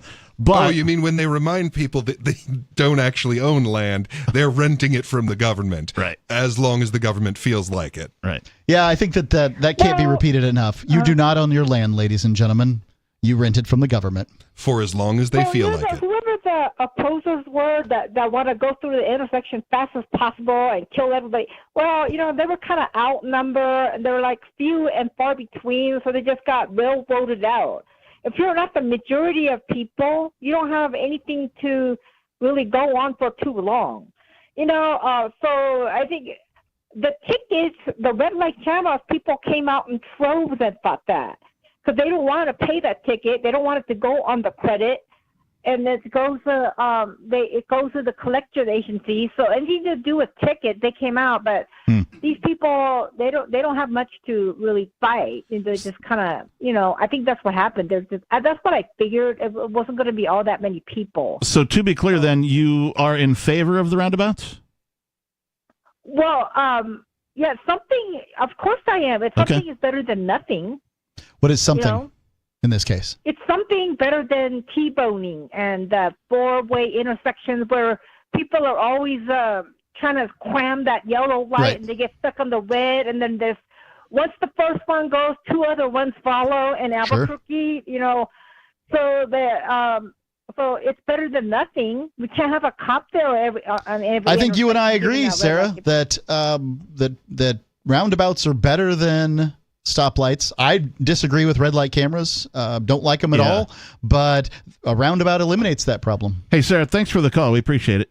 Now, mind you, another thing you have to be okay with when it comes to roundabouts is a little bit of chaos, right? Like you have to be willing to merge.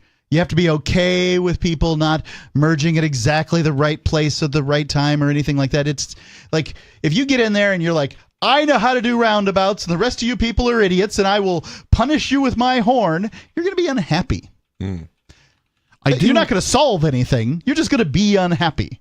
So here's my thought on it is like, okay, what if there's actually a different way of, say, doing roundabouts that's significantly better than what we're doing now? Is that ever going to be implemented? No, probably not. Well, there's not a lot of competition in roads. I agree with you on that. It's just that the more competition in roads, the better. Like, for example, it seems to me that the biggest issue with roundabouts is that you absolutely have to slow down even if you are the only car on the road. So maybe it would be a better way of doing it if you had essentially like a line intersecting with a circle, right? So that if no one else is there, instead of having it like an X with a circle, just have it like a circle with two lines that intersect the circle. So that if you're the only one there, you don't have to slow down, you don't have to stop. Maybe that's a great idea. Maybe it's a terrible idea.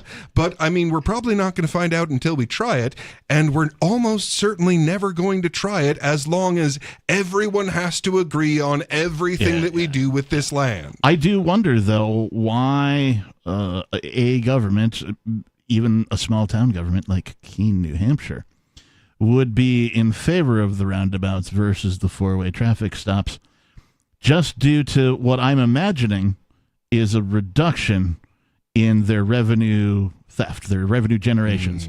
Sarah mentioned it. And there's the perverse incentives. Red light ticket cameras, right? You can physically no longer run a red light at these roundabouts because you're running a yield sign, basically, right? I guess a cop could probably pull you over for like not yielding. Yeah, careless driving. Something like that. But like they're not going to get... Failed to yield the right of way. They're not going to be able to write tickets for running a red light, running a stop sign. They're not going to be able to install the automated red light cameras that ticket you by taking a photo of your license plate and mailing you a ticket, right? So like I wonder what the reduction in revenue is to these governments. And then we might have to lay off some of the police that are doing that. How are we supposed to afford the police giving you tickets if the police don't give you tickets? Like if government is incentivized to do anything, it's incentivized to grow. Right. Or at least maintain the status quo. Right. Like any other cancer. Putting in these roundabouts, again, assuming they're a superior idea. I don't know the facts on it. I don't know, enough about it versus a four-way stop. But I'm just imagining in my mind, if it is a superior idea, that is going to mean less, I don't even like calling it's less tax, less income for that government. And so they're actually doing something to reduce the amount of coercion that they steal from people. Like, that doesn't make sense to me for governments to be on board with this. I think that when you so the more local a government is, the more they sort of genuinely want to help. That doesn't mean that they're good at it. I just think that they just sort of genuinely want to help. Certainly they have their own interests at heart, but I don't think any police officer loves traffic duty. It's the worst of the choices. You've got to work, and that's not much fun. And every car you walk up on could kill you. Okay. So boring and high risk at the same time. It just sucks. It's a terrible gig. They'd much rather do a lot of things. Now, I have been told by police officers the worst call that they go on is domestic violence, because you never know who's going to come after you with what. Is there an opposite, like, feral violence call that they go on? Imported violence? It's just violence. Not domesticated violence. Domestic peace? Yeah, do they go on domestic peace calls? It seems counterintuitive for government to support roundabouts because of the potential loss of, harassment and, taking people's money. And just generally being a government about it. Yeah, it seems counterintuitive. So, well, I think that it's actually really obvious that these are better than most other options, and enough people keep pestering them that eventually you've either got to give them a reason why you're not doing it, or you've got to do it. Oh my gosh, I just had a horrible idea. It already exists here in Keene, New Hampshire, in the the town square / circle. Yeah, except I've come up with some new observations of this. Yes, there's a place in Keene called the town square. It is not square in any way, shape, or form. The median part with the gazebo in it, the park, if you will, is a circle. But then outside of the circle is actually a triangle. If you look at it from the Google Maps view, because it's like 1, 2, and 3. Right? There's not a fourth wall of that thing. So it's the town square is not only just a circle, but it's a circle inside of a triangle. Right. So the square is a circle that's inside a triangle. Now, to bring this home to what we're talking about, it's also a roundabout. Because those 3 roads all intersect there, and they have successfully combined a roundabout with stop-and-go lights, traffic lights. It's true. So that might be what ultimately is built. That their way of continuing to ticket people is that they just add at least stop signs, if not stop lights, like they have there. 2 roundabouts so that they can have their revenue again. I don't even know what to say about that thing. I don't even know what to call it. Town Square is a good name for it because it sure isn't a circle. It's just a crazy mess. Yeah. And I don't know that they have to have the lights to stop them for the traffic so that the fire trucks, when they go through there, are stopped because they can control that light. Right. They absolutely can. Yeah. And they do. I've seen it. We used to do nightcap in the circle and we would see it happen. Right. There are a couple of ambulance comes by first, here come a couple of fire trucks, all the signals go red. Right, the walk signs turn to don't walk, that kind of a thing. It is weird that I never thought of it until just now, that not only is the town square a circle within a triangle, but it's also a roundabout with stoplights. It really shouldn't exist. Only government can invent these things, by the way. Like this is Leave only it to government to figure out how to actually build a physical square circle. It did inside of a take triangle. them decades, though. With a roundabout that has stoplights. Turns out triangles are how you build square circles.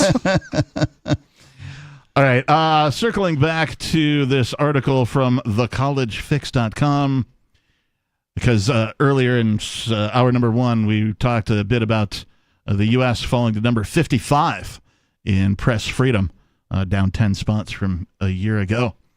1/3 of Stanford students okay with violence to shut down speech. This survey comes after a federal judge shouted down on campus. What does that mean? What does it mean to be shouted down on campus? They made a bunch of racket, and you were not allowed to do it. Okay. Is this just like somebody standing up on a crate and yelling at somebody? I mean, like, what is shouting down? Shouting down means that you no longer get to speak, I guess. That's okay. That's right, silencing. Right. So there you were trying to talk, and they made enough racket that no one could hear you. Oh, I see. It's like when you've got a neighbor that's cranking their tunes, and you just crank up your radio louder. Right. Okay, I got you. More than 1/3 of Stanford University students say using physical violence to stop a speech is acceptable in at least some circumstances, according to a new report. The Foundation for Individual Rights and Expression conducted the survey after federal judge Kyle Duncan's speech on campus was shouted down last year. The report evaluated students' perspectives about free speech on campus and protests in the aftermath of the event. FIRE, fire chief, not fire chief as in fire marshal, but as in a representative of this organization, the Foundation for Individual Rights and Expression, FIRE. Research advisor. Yeah, that's really poor wording in my opinion. Yeah, the research advisor, Sean Stevens, told The College Fix the research found considerably higher support for canceling a speaker among Stanford students when compared to their peers nationwide. The survey found 54% of Stanford students believed Duncan's speech to the law school's Federalist Society chapter should have been canceled by the administration. Additionally, 75% said shouting down a speaker to prevent them from speaking was acceptable in some circumstances. Meanwhile, 36% said the same about using physical violence to stop a speech, the report found.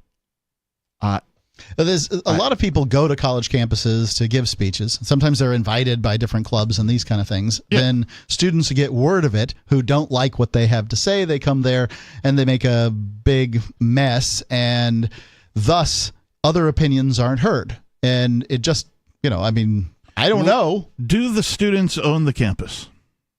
Of course not. Effectively? Well, I guess if you're suggesting a state college. Well, Stanford University specifically. So I'd say no. So then what their opinion is doesn't really matter. It's up to the university to determine. So it's supposed to teach them. Well, if what they say actually happens, then I would say, yes, they do own it. Maybe not de juris, but de facto. Like, in fact, they are the controlling force in that campus. I mean, there's this belief like, okay, well, we all agree on everything that's good, so obviously if you come in and talk against what everyone here knows is good, then you must be evil. Like the Nazis. And if you come here spreading your evil, then obviously it's okay for me to use violence to stop you spreading evil. Everybody who disagrees with me is literally Hitler. I mean, that's the old... Did you enroll in college? Right. That's what it's like, though. I mean, like, these people are, you can post the meme up there and they're like, ha, ha, ha, yeah, but, like it's... That's the old saying about political arguments. The first person to bring up Hitler loses. You know what? That rule died. I don't know when it was, but it was about 2017. Yeah. That I can't remember what it was called, but I did say it was the old saying. But No, that rule didn't die. It's just that people keep losing. There's just a lot more losers than there used to be. Yep. I've heard political disagreements where like somebody's like, well, you're Hitler. No, you're Hitler. Right? And like suddenly both of them are Hitler. Now they've both lost the argument, Right, which is impressive. It's kind of like property rights in reverse, you see. Whoever uses it first loses. The article continues. Since the incident last year, the percentage of conservative students who expressed comfort expressing their views on controversial political topics in the classroom or on social media dropped precipitously. So did the percentage of conservative students who expressed comfort disagreeing with their professor on a controversial political topic, both publicly and privately, Stevens said.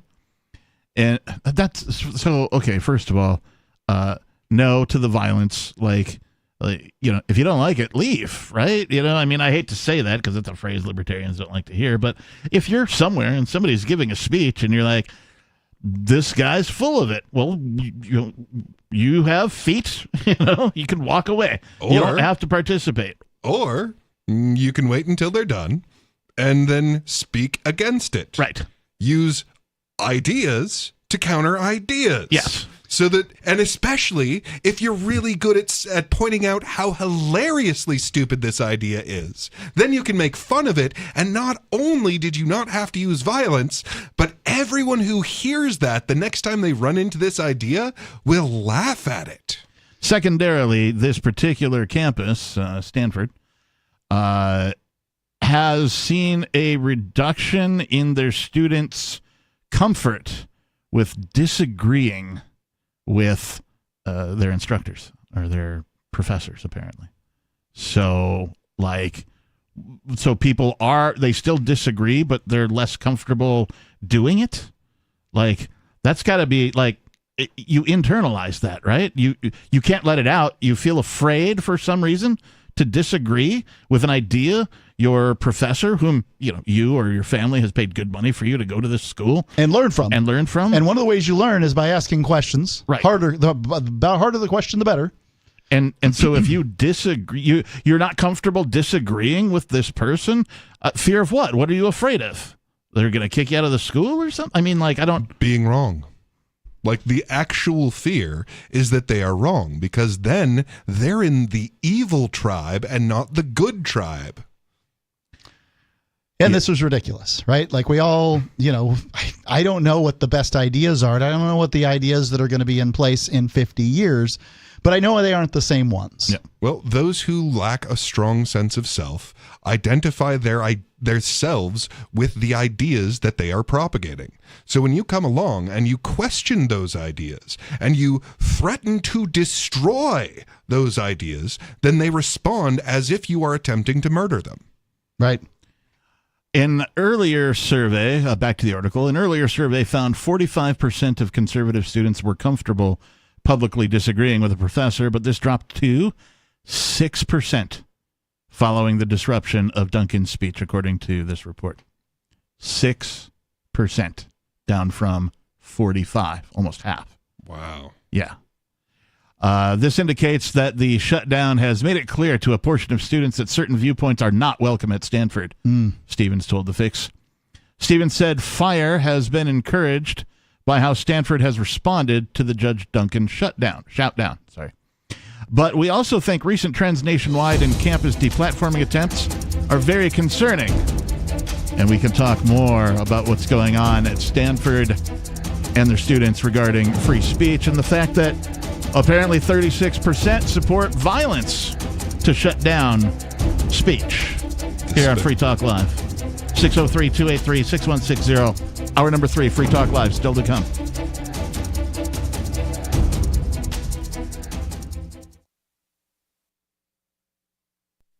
On Free Talk Live, we're bringing people to the ideas of liberty every day. From wrestling superstars like Glenn Jacobs. You guys really are having an impact, I believe. Like I said, a lot of where I am now is due to listening to Free Talk Live. You changed my mind on some very important issues years ago. To random people tuning in on the radio.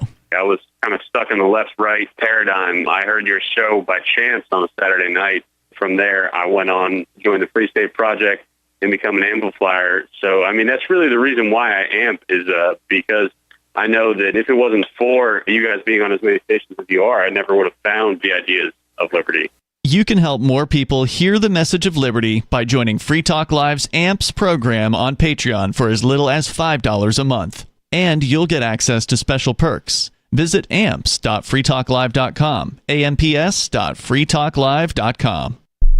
The new 4th edition of Healing Our World, The Compassion of Libertarianism, will take your understanding of liberty to a deeper level and has over 1,300 updated references, new cartoons, and a foreword by Dr. Ron Paul. With discounts for multiple book purchases, the 4th edition of Healing Our World is a great gift for the liberals, pragmatists, environmentalists, and Christians in your life who think libertarianism is cold-hearted. Get yours today at healing.freetalklive.com and use promo code FTL for a $5 discount. There are lots of ways to listen to Free Talk Live. Our podcast has been around since podcasts began, and now the FTL feed is loaded with content besides our full show archives. Did you know that we make it easy for you to customize your podcast subscriptions? We have different feeds, one that includes only our full shows, one with just the Daily Digest, and our main feed that includes everything. You decide what you listen to. It's quick and easy to customize your feeds at feeds.freetalklive.com. That's feeds.freetalklive.com. You're listening to the live edition of Free Talk Live. Hour number 3 is next after the news here on the Liberty Radio Network at LRN.FM. From Feature Story News in Washington, I'm Nick Harper with the Week in Review. This week, adult film star and star witness Stormy Daniels testified in Donald Trump's hush money case, defending her story of sleeping with the former president. Daniels was on the witness stand in New York for around 7 hours over 2 days.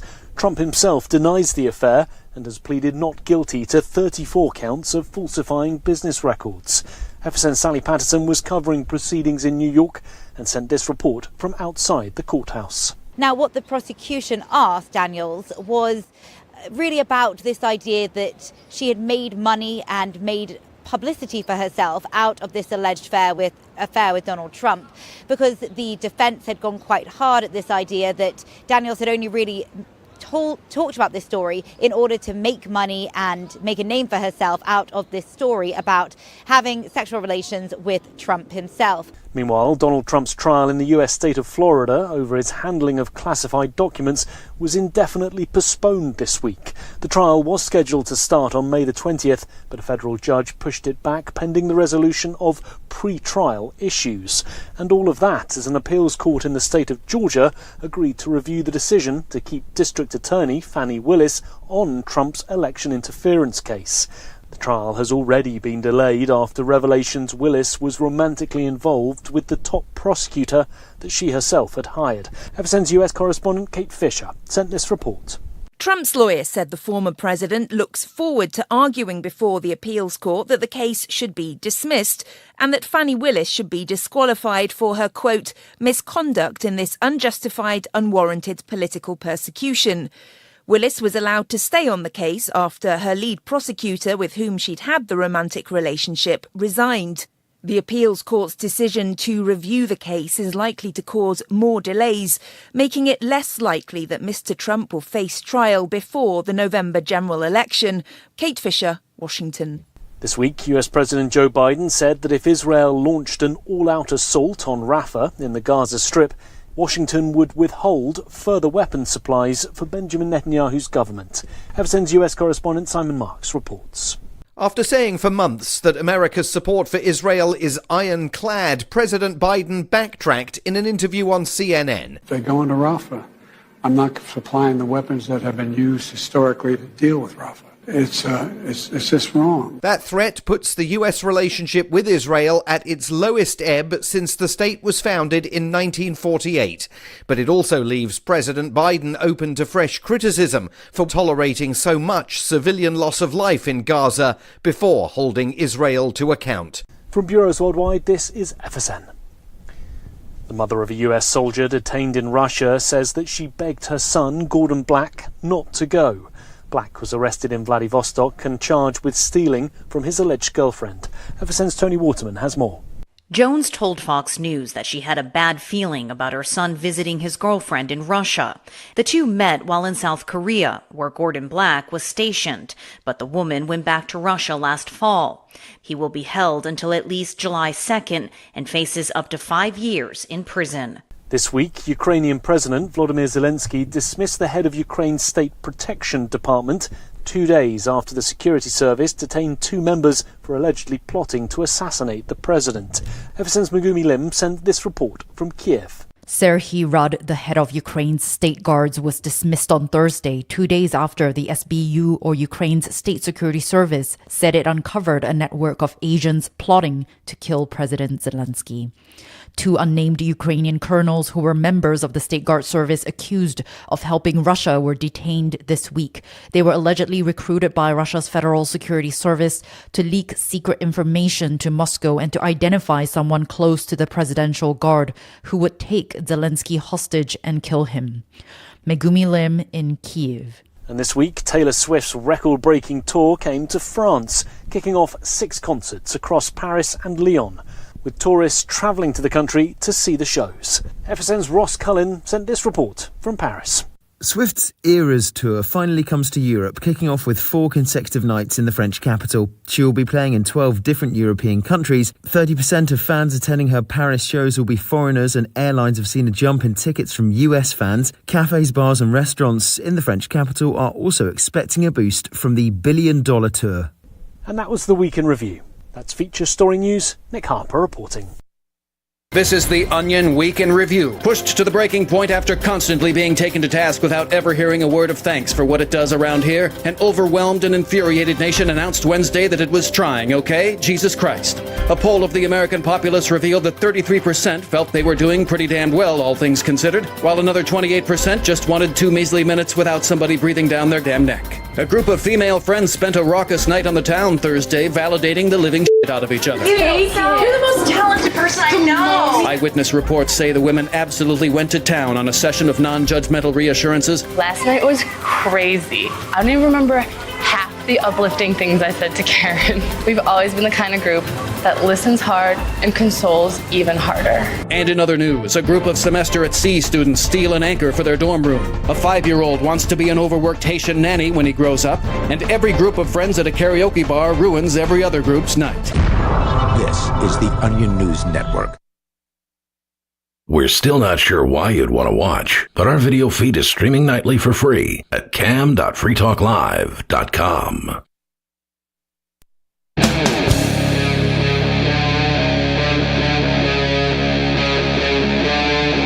Free Talk Live.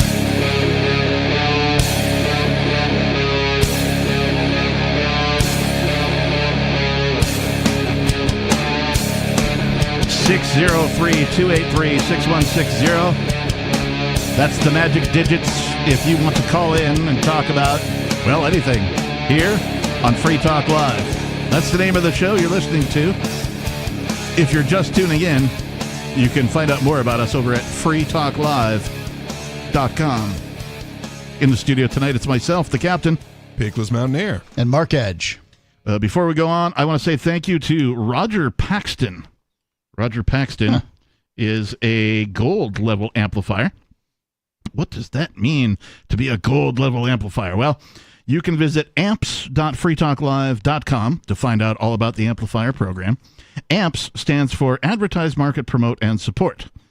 So it's a Patreon kind of a setup where you go and contribute some money. That money goes to help get this show onto more radio stations, more outlets, more venues, more platforms than we're on currently. So if you enjoy the hosts, the co-hosts, the ideas of liberty, peace, freedom, and prosperity, which are the perspectives we try to bring you, then please consider becoming an amplifier over at amps.freetalklive.com. Thank you again, Roger Paxton, for being a gold level amplifier. We appreciate you. amps.freetalklive.com.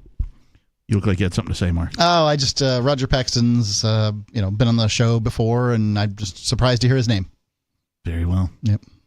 I'm trying to remember who it was. There was a name that I actually skipped over a name because I wanted to be the guy to read the name, and it was somebody that I know of. I don't remember who it was, but yeah. there are some very good people who have helped this show over the years, and they all deserve a thanks. One of the perks that you get of being an amplifier is, well, you get on the list of people we thank on the air. So there you go. amps.freetalklive.com. During the previous hour, we were talking about this article from thecollegefix.com. 1/3 of Stanford students okay with violence to shut down speech, according to this report. And I think it was a little more than 1/3, actually. Didn't they say 36%? Something like that? So this indicates that this survey was done in the wake of a shoutdown of a federal judge on campus. And this indicates that the shoutdown has made it clear to a portion of students that certain viewpoints are not welcome at Stanford. Yeah, I don't think college campuses are very welcoming to really any righty ideas. And I think that that's been the case for some time. I think that over time, college students have found different ways to, just sort of stop what they don't want to hear from happening. And it's sad, but that's just kind of the symptom of the age. It sucks that college isn't a place where you can just go and learn freely about different ideas and topics and speakers and subjects and all that kind of stuff. That it has to be politically inclined one way or another. That shouldn't really even happen on a college campus. It should be apolitical, if anything. That is, not conforming or adhering to any political ideologies, period, in my opinion. Well, then how are we supposed to make these the good people? Yeah. Right. I don't think that that's a philosophy, reasonable morality, stance, principles, that people not have an opinion. And professors are basically talk show hosts to some extent. They're going to have an opinion of some sort. However, the problem is once the professors get in play, then they only allow professors who agree with them, to the point that basically you either can send your kid to a Christian college or you send them to a socialist indoctrination center. I mean, there's really not many other choices. Would the Christian college not also be Christian indoctrination?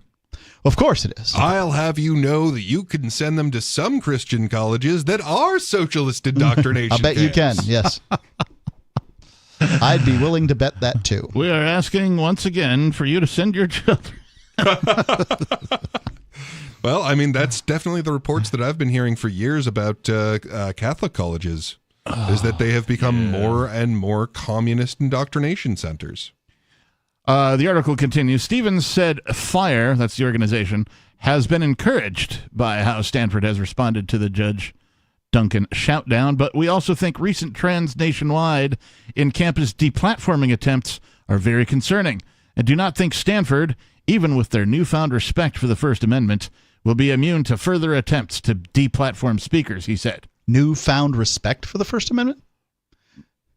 The University of Stanford, one of the greatest universities in the United States, doesn't have a long-standing advocation for free speech. They have a newfound advocation for free speech? No, I didn't think this was important. Further, Stevens said, it doesn't matter if the speaker is on the left or the right, a freshman or a federal judge. Incidents like the Judge Duncan shoutdown aren't isolated affairs, but symptoms of a larger problem with campus free speech culture. The Fix emailed Stanford University twice in the past 2 weeks, asking about the survey, its safety precautions for speakers, and its outlook on free speech on campus. It did not respond. Okay, just a commentary on journalism here. I'm not a journalist, so I don't know how these things really work.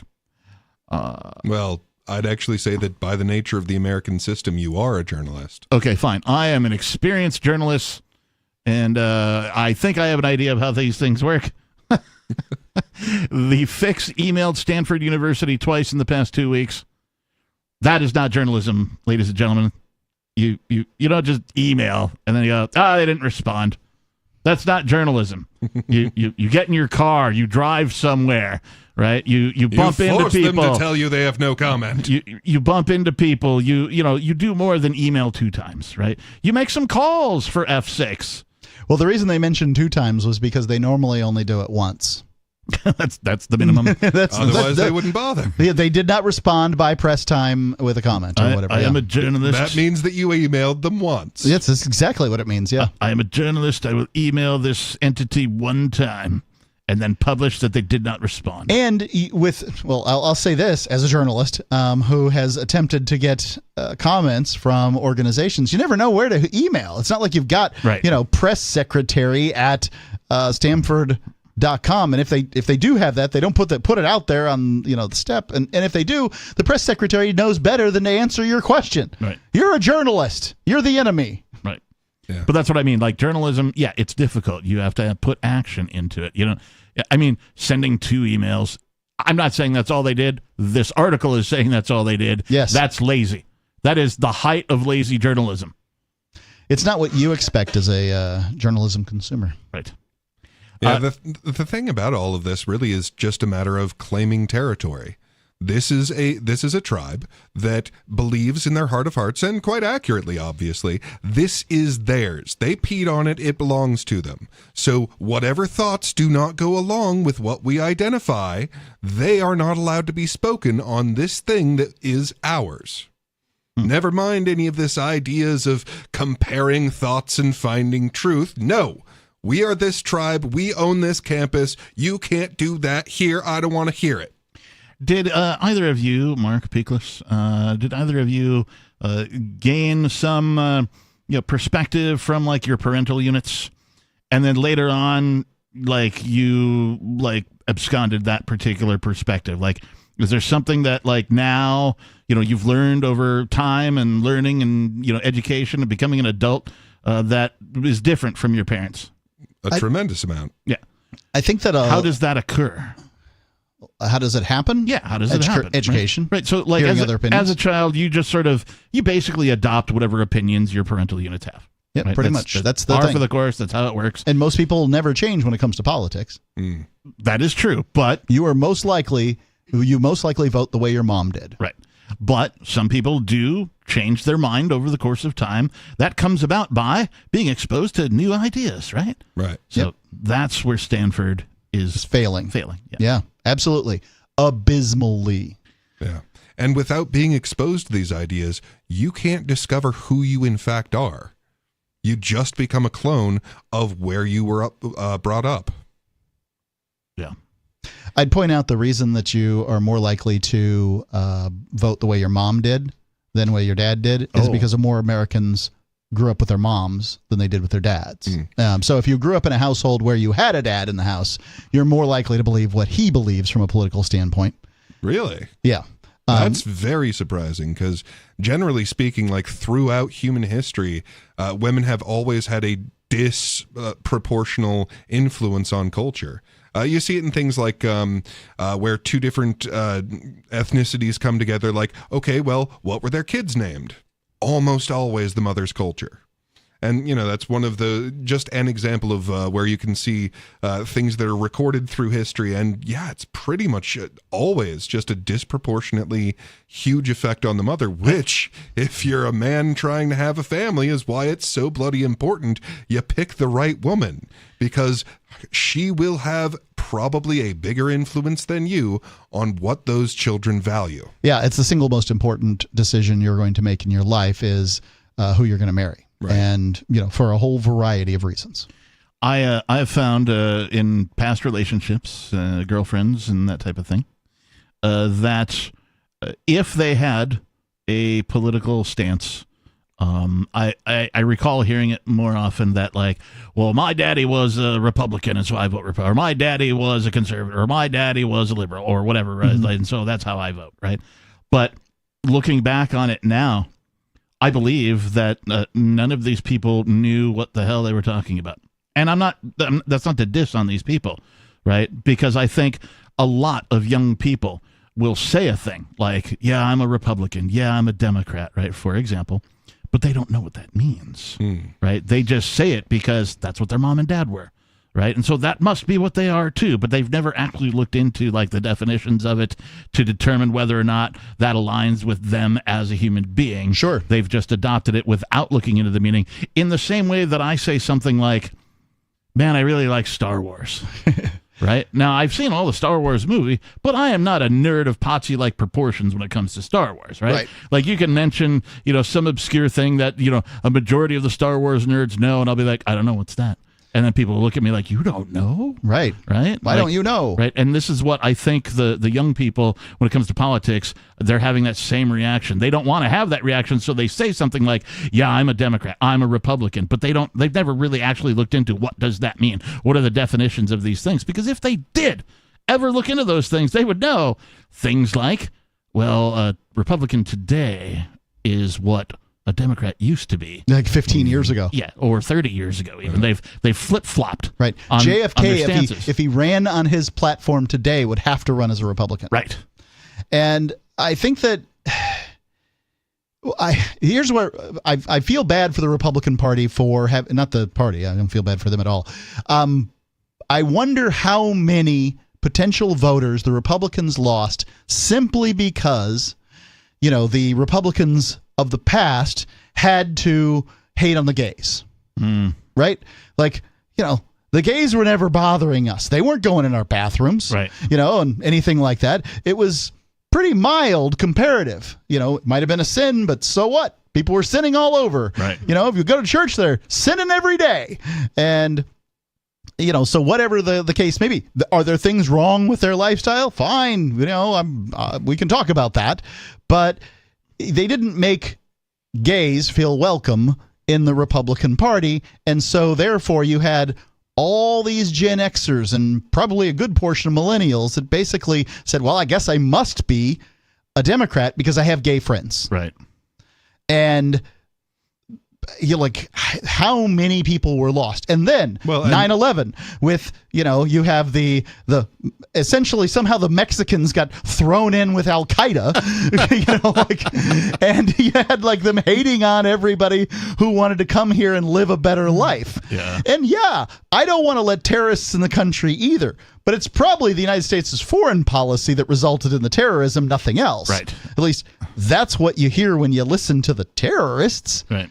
And this is part of the problem is what did they spend their political capital on? Right. War and locking down. Yeah, and hate. Yeah, war and hate and locking down, the Patriot Act, the Homeland Security. Yep. That is what they did. That when they had power, that's what they chose to do with it. Yeah. So it's hardly surprising that alienated people. Right, and the party of small government grew the government, right? Just like it always does when it gets the opportunity. Every From time. 2000 to 2006, it was a Republican House, a Republican Senate, and a Republican White House. They could do what they wanted. They got what they wanted, and what they wanted demonstrably was more government. Mm-hmm. Yeah. Well, and I mean, you're talking about like, would Kennedy be able to run as a Republican? Are you kidding me? The Republicans right now, none of them will advocate a return to Obama-level spending. Mm-hmm, right. Let alone Clinton-level spending. There was a Rand Paul advocated for the sort of like the 1 penny rule. Now, I don't know. You might have to, maybe it was 2 pennies or 3 pennies. I don't know. Whatever the case may be. But essentially, it was very mild. Let's say for a second, if you think about all the government programs out there, you ask every government bureaucracy, no matter how big or how small, to cut 2% of spending. Mm-hmm. You think they could pull it off? No. If they had to, could they? In any other organization type, that's a no-brainer. Yeah. Every division of your organization, think of like a corporate organization, right? If you're asked to cut 2% out of your specific little slice of the business, it's totally doable. I've been in businesses that have done that. We're like, okay, well, we've had a couple of rough years. We've sold some assets to, maintain our market share, but we're going to have to cut, some small percent, 2%, 1%, 5%, something in that range, from every department. And so they do either sort of, more asset sell-offs, or they do a reduction in force where they're like, okay, well, pick your, whoever, whatever this equates to, and like, we're going to lay them off. Right? I've seen that done. In any other organization, that can be done, and it can be done within like a month. Right. Yeah, but even layoffs, like let's just keep layoffs. I mean, 2%. Many of these government organizations are throwing out office furniture every June so that in July they can make another order of new stuff so that their budget is just as high. Right. I can't remember what it was, but we had Silver Dave on here. He was a former Green Beret, and they would go, like his division of Green Berets would go to infantry units with their automatic rifles and shoot all of their bullets off. Just shoot all the ammunition so that they could then order more. They get a dispensation for more ammunition. Right. Everybody in the military who's listening to me right now says, "Oh yeah, that happens. Absolutely, sure." Yeah. And that happens in every government bureaucracy, every single one of them. So cutting 2% probably doesn't even affect any of their operations at all. Oh, could they? Sure. Is it actually possible? Well, I don't think so. I don't know the government can. I think they would, in fact, find a way to spend more money if you told them that they had to cut by 2%, because they would form a committee in order to determine what 2% that they would get cut. And then they'd submit this new budget to you, and you'd be like, oh, well, we don't want to actually, sell government land. We can't do that. So, no, you've got to come back to me with another budget proposal. And in the process, they're going to end up spending more money before they find a 2% that they're willing to cut. I guess what Rand Paul was trying to show, that if you cut 2% for, I think it was 5 years, and then you just kept it even for another 5 years, that you would somehow manage the budget in such a way that suddenly we would be in the black again or something. I don't know exactly. We'd have to get him on to talk about it. And let's talk real politics here. So if you had anyone who was willing to just keep spending where it is, let alone cut, they have to compete with someone who is offering more jobs, more government proposals, more handouts. You're going to lose. When you promise the voters less, with a twinkle in their eye, twinkle in their eye, take it all away and give it to some other guy. The government. Tim Hawkins, everybody. The government can. Sorry, I didn't mean to interrupt you. Go ahead. But yeah, if you are trying to compete with someone who is going to give them more, then they won't vote for you. Right. In a lot of cases. It just depends in where. Enough cases that as a huge organization as the federal government is, ultimately, the vast majority will just expand the size and scope of the government. And this is the reason that the founders wanted only landowners to vote. Because at the time, in agrarian culture, the owning land was essentially having a stake in the government. And now with the post-democratic revolution in the early 1800s, where everybody ultimately, took over a century, everybody gets to vote, right? And that when you let everybody vote, you don't have people who have a stake in the system attempting to run a system. Well, no. So the reason that they changed that to everyone is because you can draft anyone. So everyone does, in fact, have a life or death stake in the system. Only highlighting. If you change we can't now. Only highlighting the horribleness of the system. The system is not designed for any positive output. The system is only designed for negative output. Right. If you change it to just landowners, you end up with the same size of system. It's just that they have different government programs. Yeah, agreed. They would have different priorities and different things would go on. And I think that these are the arrangement of the deck chairs on the Titanic. I don't like that analogy in so much as the Titanic was going to go down at the same speed no matter what position the deck chairs were in. I would say that this is, delaying the sinking or something like that in order to torture the analogy. I don't see how keeping it to landowners would have delayed this in any way, shape, or form. I think that if you didn't, keeping it to landowners would have necessarily meant that you didn't have the Senate become a democratic race. It was, people appointed by the states, and a variety of things would have resulted in the landowners would likely have been males in many cases, and we can see the effects that women have had on voting through the last 100 years. Yeah, I think we'd have a different system. I mean, I don't know what it would look like, but we would have a different system. Letting everybody vote certainly dumbs down the outcome. Yes. Right? Because now the vote is going to pander to the lowest common denominator. Right. Right. So, smart people are on equal footing with everybody else. Right. Right. I don't necessarily want smarter senators. Well, no, I mean, no, like. Do you want smarter voters? No, I want like the whole idea of the state to just disappear. Like, I got ultimately, it, but right? That's what I want. Can I get that? I don't know. I can't even get that for myself, right? Like, I don't need a president. I don't need somebody to rule over me. When I say that to other people, they're like, what? Like, no, it's true. I am completely capable of ruling myself, ladies and gentlemen. 603-283-6160. More Free Talk Live coming up.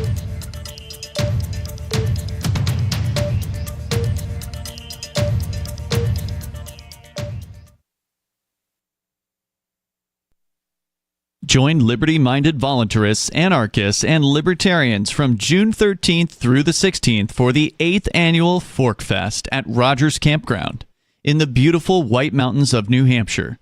Fork Fest is a fork of the Porcupine Freedom Festival, which has sold out in recent years. Fork Fest happens the weekend before the Porcupine Freedom Festival. Fork Fest is decentralized, which means that there's no ticket cost and no one is in charge.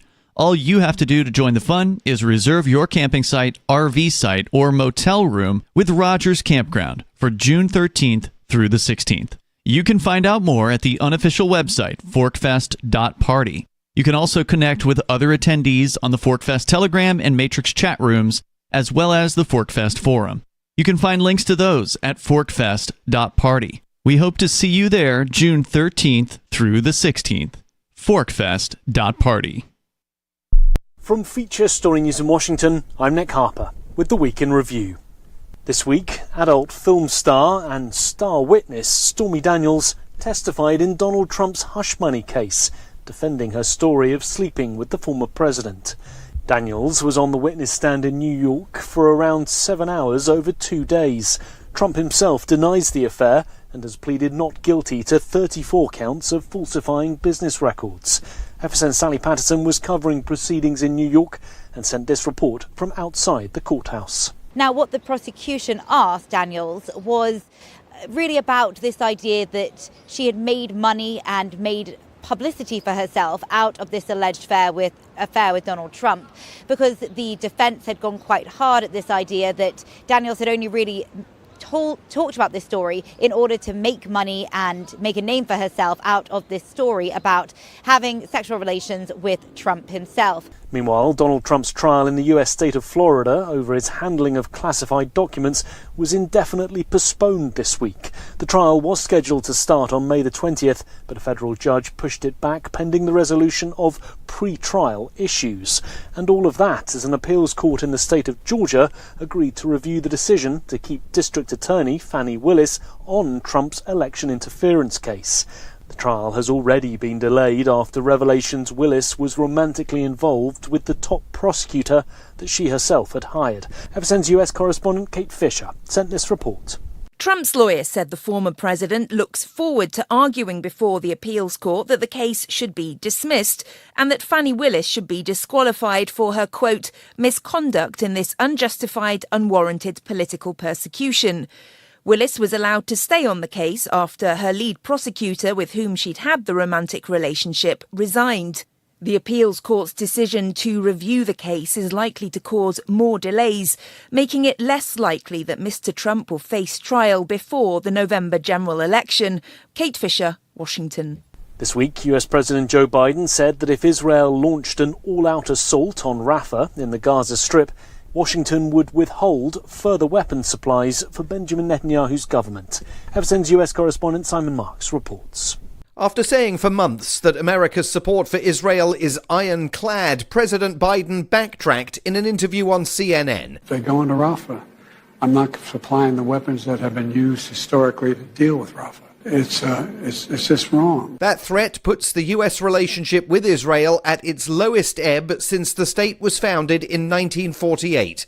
But it also leaves President Biden open to fresh criticism for tolerating so much civilian loss of life in Gaza before holding Israel to account. From Bureaus Worldwide, this is FSN. You can help spread the ideas of liberty with our Patreon for just $5 per month at amps.freetalklive.com.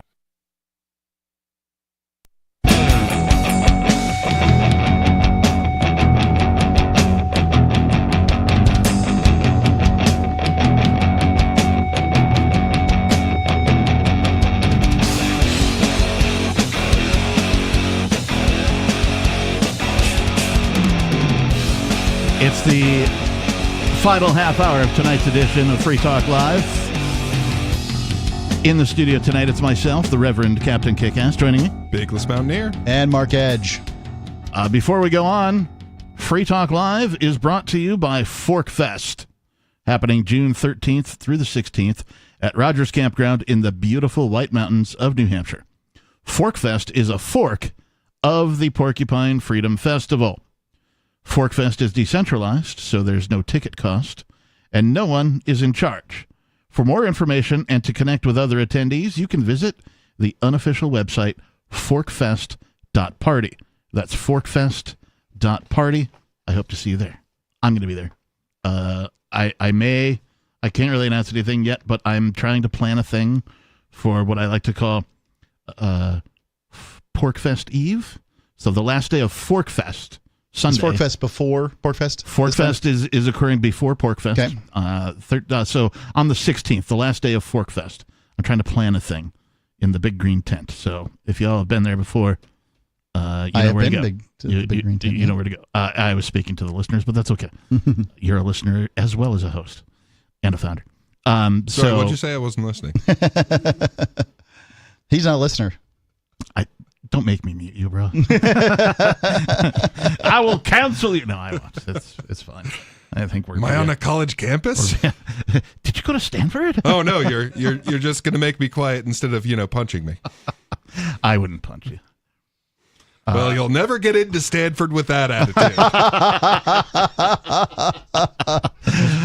Speaking of which, we've been talking about this article from thecollegefix.com. All about Stanford and an incident that occurred where a judge was shouted down. So I guess the crowd got louder than the judge, and so the judge, wasn't heard or whatever. And so they did a survey that more than 1/3 of Stanford students are okay using violence to shut down speech.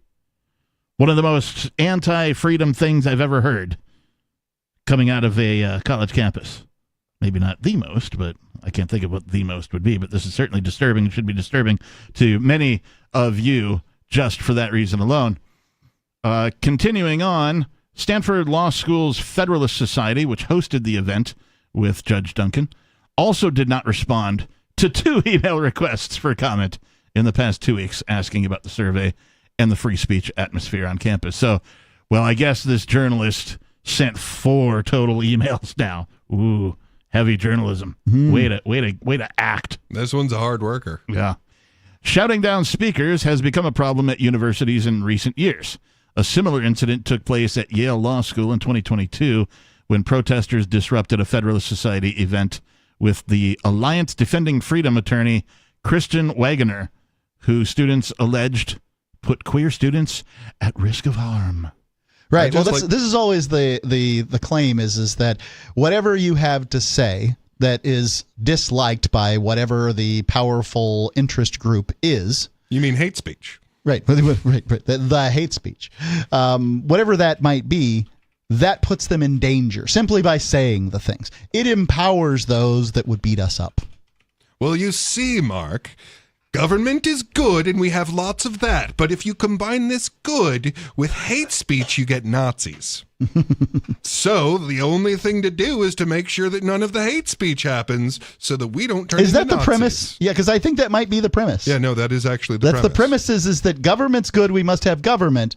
Hate speech And government, though, makes Nazis. Right. So we must not. So it's this hate speech that we must disallow. Exactly. What's government, the recipe when here? it was created, our revolutionary form of government that gave people, sort of democratic powers with its ideas of free speech, that was mistaken. That's how we got Nazis, huh? Yep, that's the problem. What's the recipe here? Is it two parts government? They didn't see technology coming in our Second Amendment, and they didn't see racism coming as a bad thing. I can't imagine that they would have seen racism coming. Is it 2 parts government, 1 part hate speech? Is it 3 parts government, 2 part? What's the recipe here? Well, how much hate speech did the Nazis have? Well, I don't know. What's Because they hate had speech? a lot of government. What is hate speech, and who gets to decide It's that? like a Rice Krispie treat. Well, that's un-American of you. Every American knows what hate speech is. It's what the Nazis did. The Rice Krispies are the government, which is good, right? But the hate speech is like the melted marshmallow, and that has been turned too long. The melted marshmallow of hate speech. That's right. So whatever that mixture is, that's exactly what it is. This reminds me of a song that's it's not really even a song. It's just something that we jammed out one day, and we called it the Sandwich of Hate. And it was you don't consume it consumes you. The sandwich of hate. It puts the mustard on you. Well, and the thing is, we don't know exactly how much hate speech it takes, so we can't allow any, because it might be enough to turn us into Nazis. And this, of course, begs the question, who decides what hate speech is? Well, the government, obviously. Why? Well, because that's where all the good is. Look at them. They're working for the good of society day in and day out. They're just angels. Right. And it's not a perfect system. Say it with me. It's not a perfect system, but it's fundamentally good. And that's why they should have power over every little thing. Well, first of all, fundamentally, saying government is good is a lie. Just as a systems person, a systems analyst, if you will, I've worked There is no more no more inefficient system. No more evil system. Well, if you left the moral judgments aside, no one would advocate for a system of no accountability. Right. And that's exactly what the government is. Correct. No one has accountability. To anyone. Yeah, to anyone. Yeah. Except maybe themselves, right? Well, no, they're accountable to the voters, don't you know? This is always the will of the people. The argument And that's goes, how we know it's the absolute good, is because the will of the people is always good. The argument goes that without government, people ungoverned will do evil, and yet government is made up of people who are demonstrably and notably ungoverned. That's right. But they're doing good. Because it's the will of the people. And I want to back up for a minute, because when I say government as an organization type is evil, sure, I am using that as a moral statement. Yeah. However, there is evidence to support this argument. In fact, an overwhelming majority of the evidence, if you just look at what government does the most. Well, no, you don't. The answer is, hang on. The answer is a lot of stealing, right? And a lot of killing. Right? Those are the 2 things government, and lying. 3 top things that government does. This is a system that lies, steals, and kills. That is the output of government. Well, but it's good when they do it. No, That's why we have different words. It's not mass murder, it's war. It's not theft, it's taxation. It's not lies, it's campaigning. You're not convincing me. Not you, but they've managed to convince just about everybody else. I understand, and that's why I'm here doing this. Yeah, right. The article continues, just to wrap it up. This spring, protesters also disrupted Republican Representative Mike Collins' speech at the University of Georgia and Democratic Representative Jamie Raskin's talk at the University of Maryland, with some criticizing the lawmakers' actions on the Israel-Hamas conflict. So there you go. I don't know how college kids can get to a point where they're like, oh, yeah, sure. If the guy's saying stuff, we should use violence to take him down. I don't know how they're protesting against Israel. Did no one tell them that Israel's a government? I mean, they're very clear on all of this in every other subject without exception, that, okay, well, when the government does it, it is good. So sure, I mean, it's probably a genocide being carried out against a population that is already trapped in one location, but a government's doing it. I don't know why they're against it. Speaking of governments and what they do, and thieving for that matter, Mark brought this up a little earlier today from Bloomberg over at finance.yahoo.com. At $2 million per minute, Treasuries mint cash like never before. This is just actual physical cash. This isn't counting like the borrowing, the digital numbers, right, in the borrowing. This is just actual cash. Right. So there's, 4 different types of money: M0, M1, M2, and M3. The government stopped reporting M3 in about 2005, and now they don't report M2 at all. We still know how much is in circulation, but it's a pointless number because, if you ask the average person how much money they have, they're going to include what's in their bank account. But the bank isn't holding a stack of cash for you. Right. They may have cash, but if you have $100,000 in the bank, you can't just roll up there at 9 a.m. on a Tuesday and say, "Give me my $100,000." You're gonna be like, But "We you don't totally have it." should, for the record. And in fact, you should do that to every single branch of that particular bank sequentially. Well, that's not the way banks work, but yes, it's funny.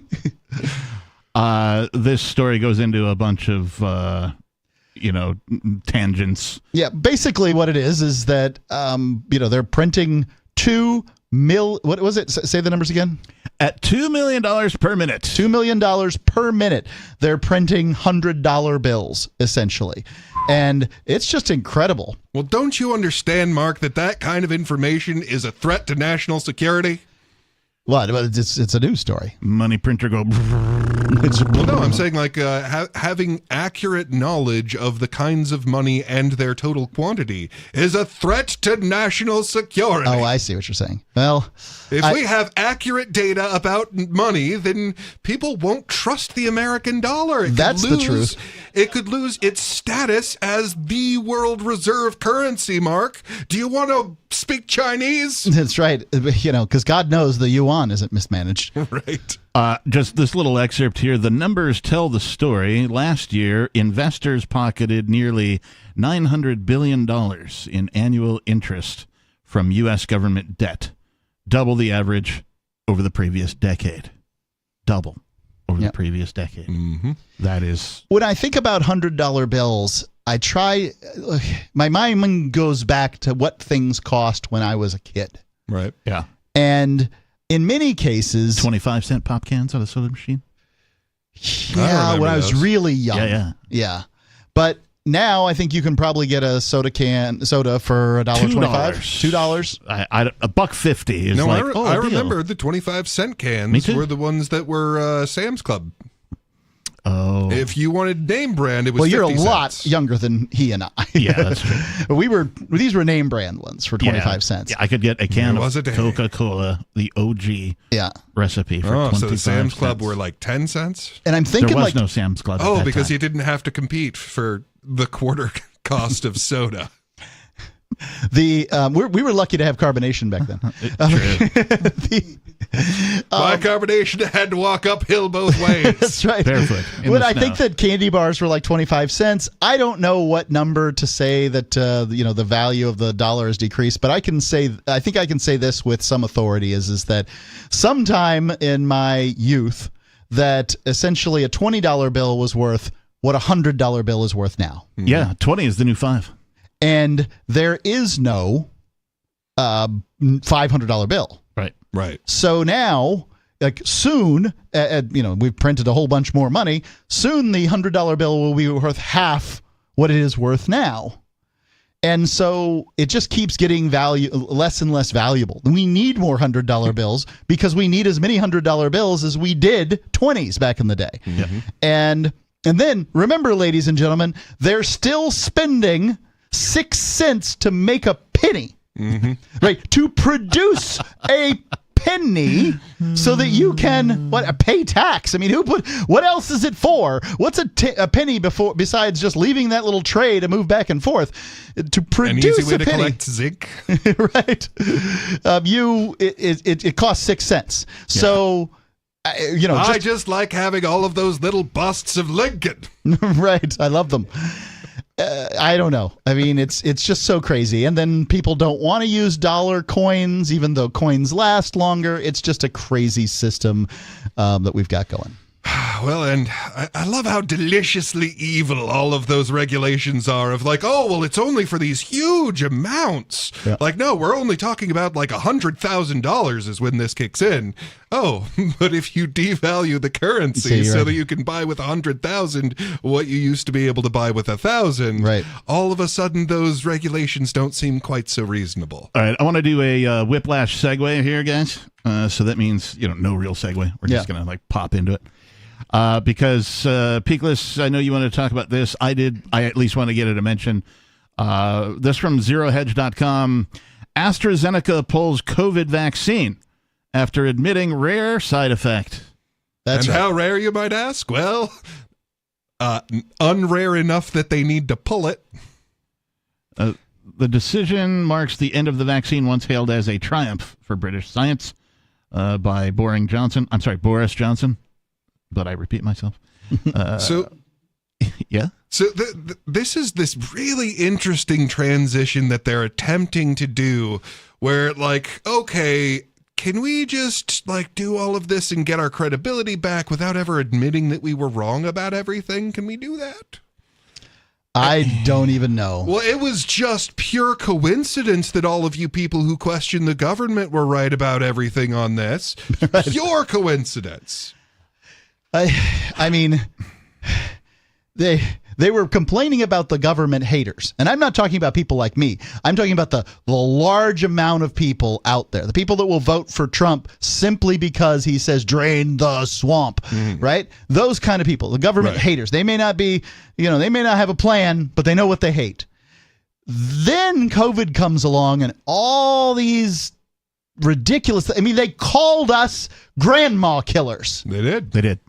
They said that if I wanted to go outside, I was trying to kill grandma. And then you know what they did? They made us watch our grandparents die on Zoom. Yep.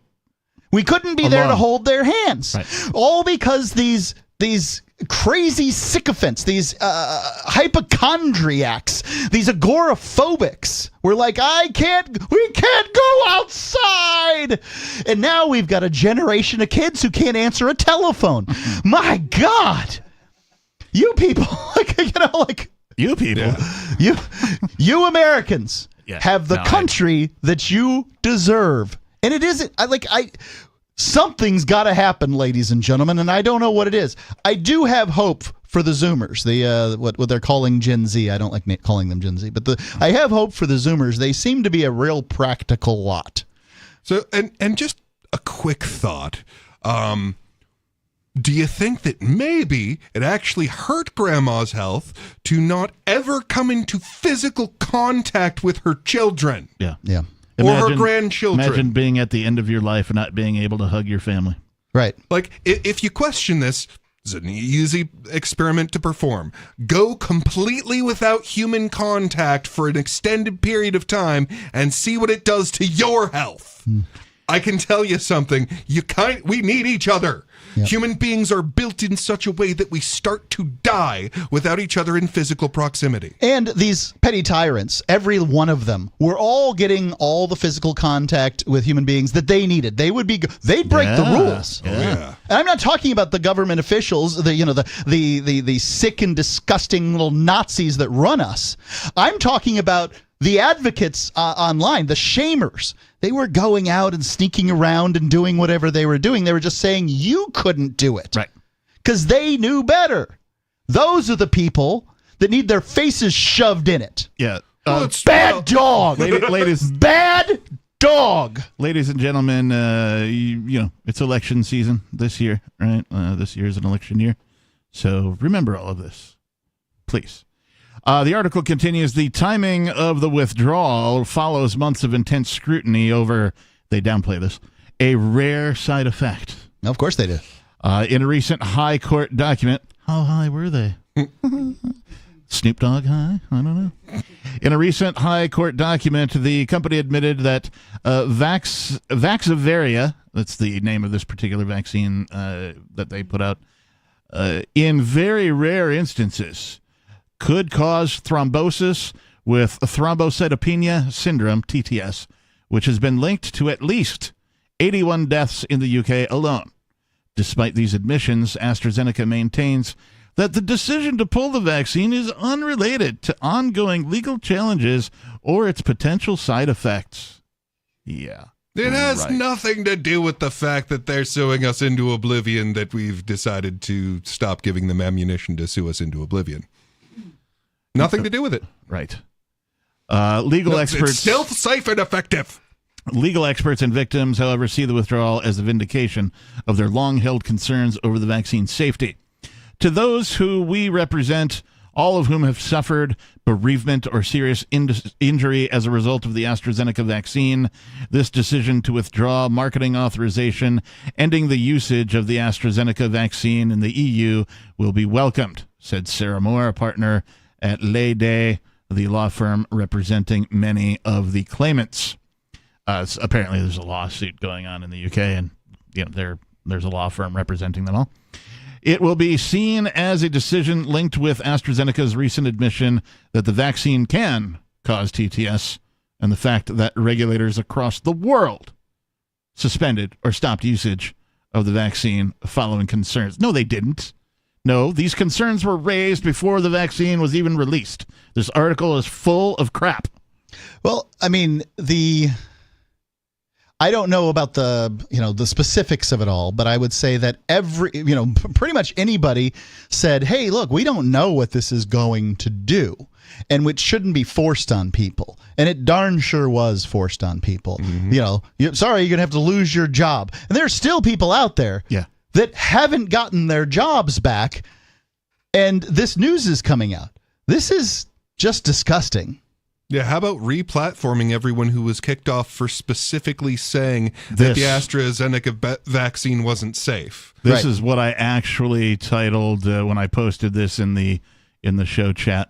I titled this, when is the something like that? When is the uncanceling going to happen? Because they should uncancel everyone who spoke out against the vaccines, the rush job that they put on the no Elon tests. Tried to do that.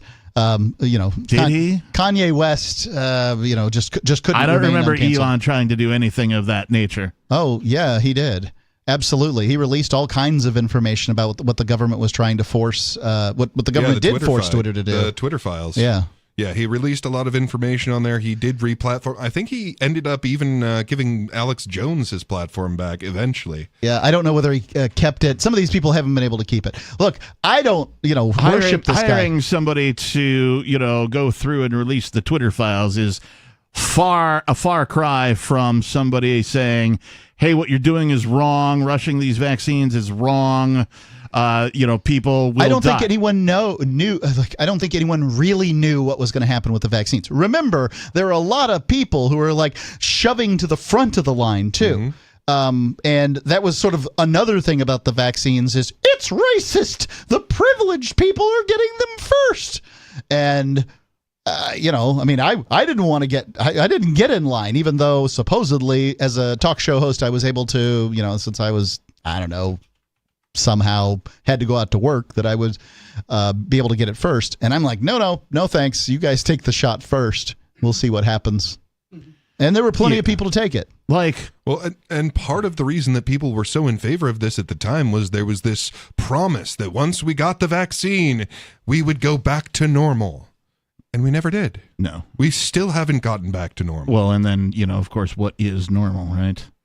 How does one determine what that is? Are you saying that normal is what happened? Whatever it was beforehand. We'll never hit that again because, now people, so many people are psychologically damaged that they won't be right for a long time. Right. A friend of my ex-wife, we were having a discussion about her, and this lady, lived a relatively normal existence because of the COVID hysteria, she doesn't leave her house now. Yeah. And it's sad. Yeah, and a generation of children who are a full standard deviation less intelligent. We are out of time. Thank you, Peakless. Thank you, Mark, for joining me tonight.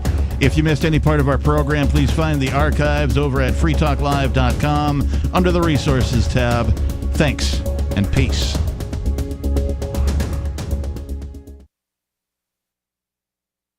We have some good news. The indictments against Ross Ulbricht in the District of Maryland were dismissed with prejudice, meaning they can never be refiled. This is especially good because those indictments contain the only charge ever made that Ross engaged in murder for hire. This was a serious allegation that Ross Ulbricht denies. It was never prosecuted or ruled on by a jury, but was trumpeted by the federal government and the media as if it were proven fact. The Maryland court held these indictments for almost 5 years, poisoning Ross's case and leaving him under a cloud of unproven allegations. As explained in Ross's appeal to the Supreme Court, the fact that the judge used these allegations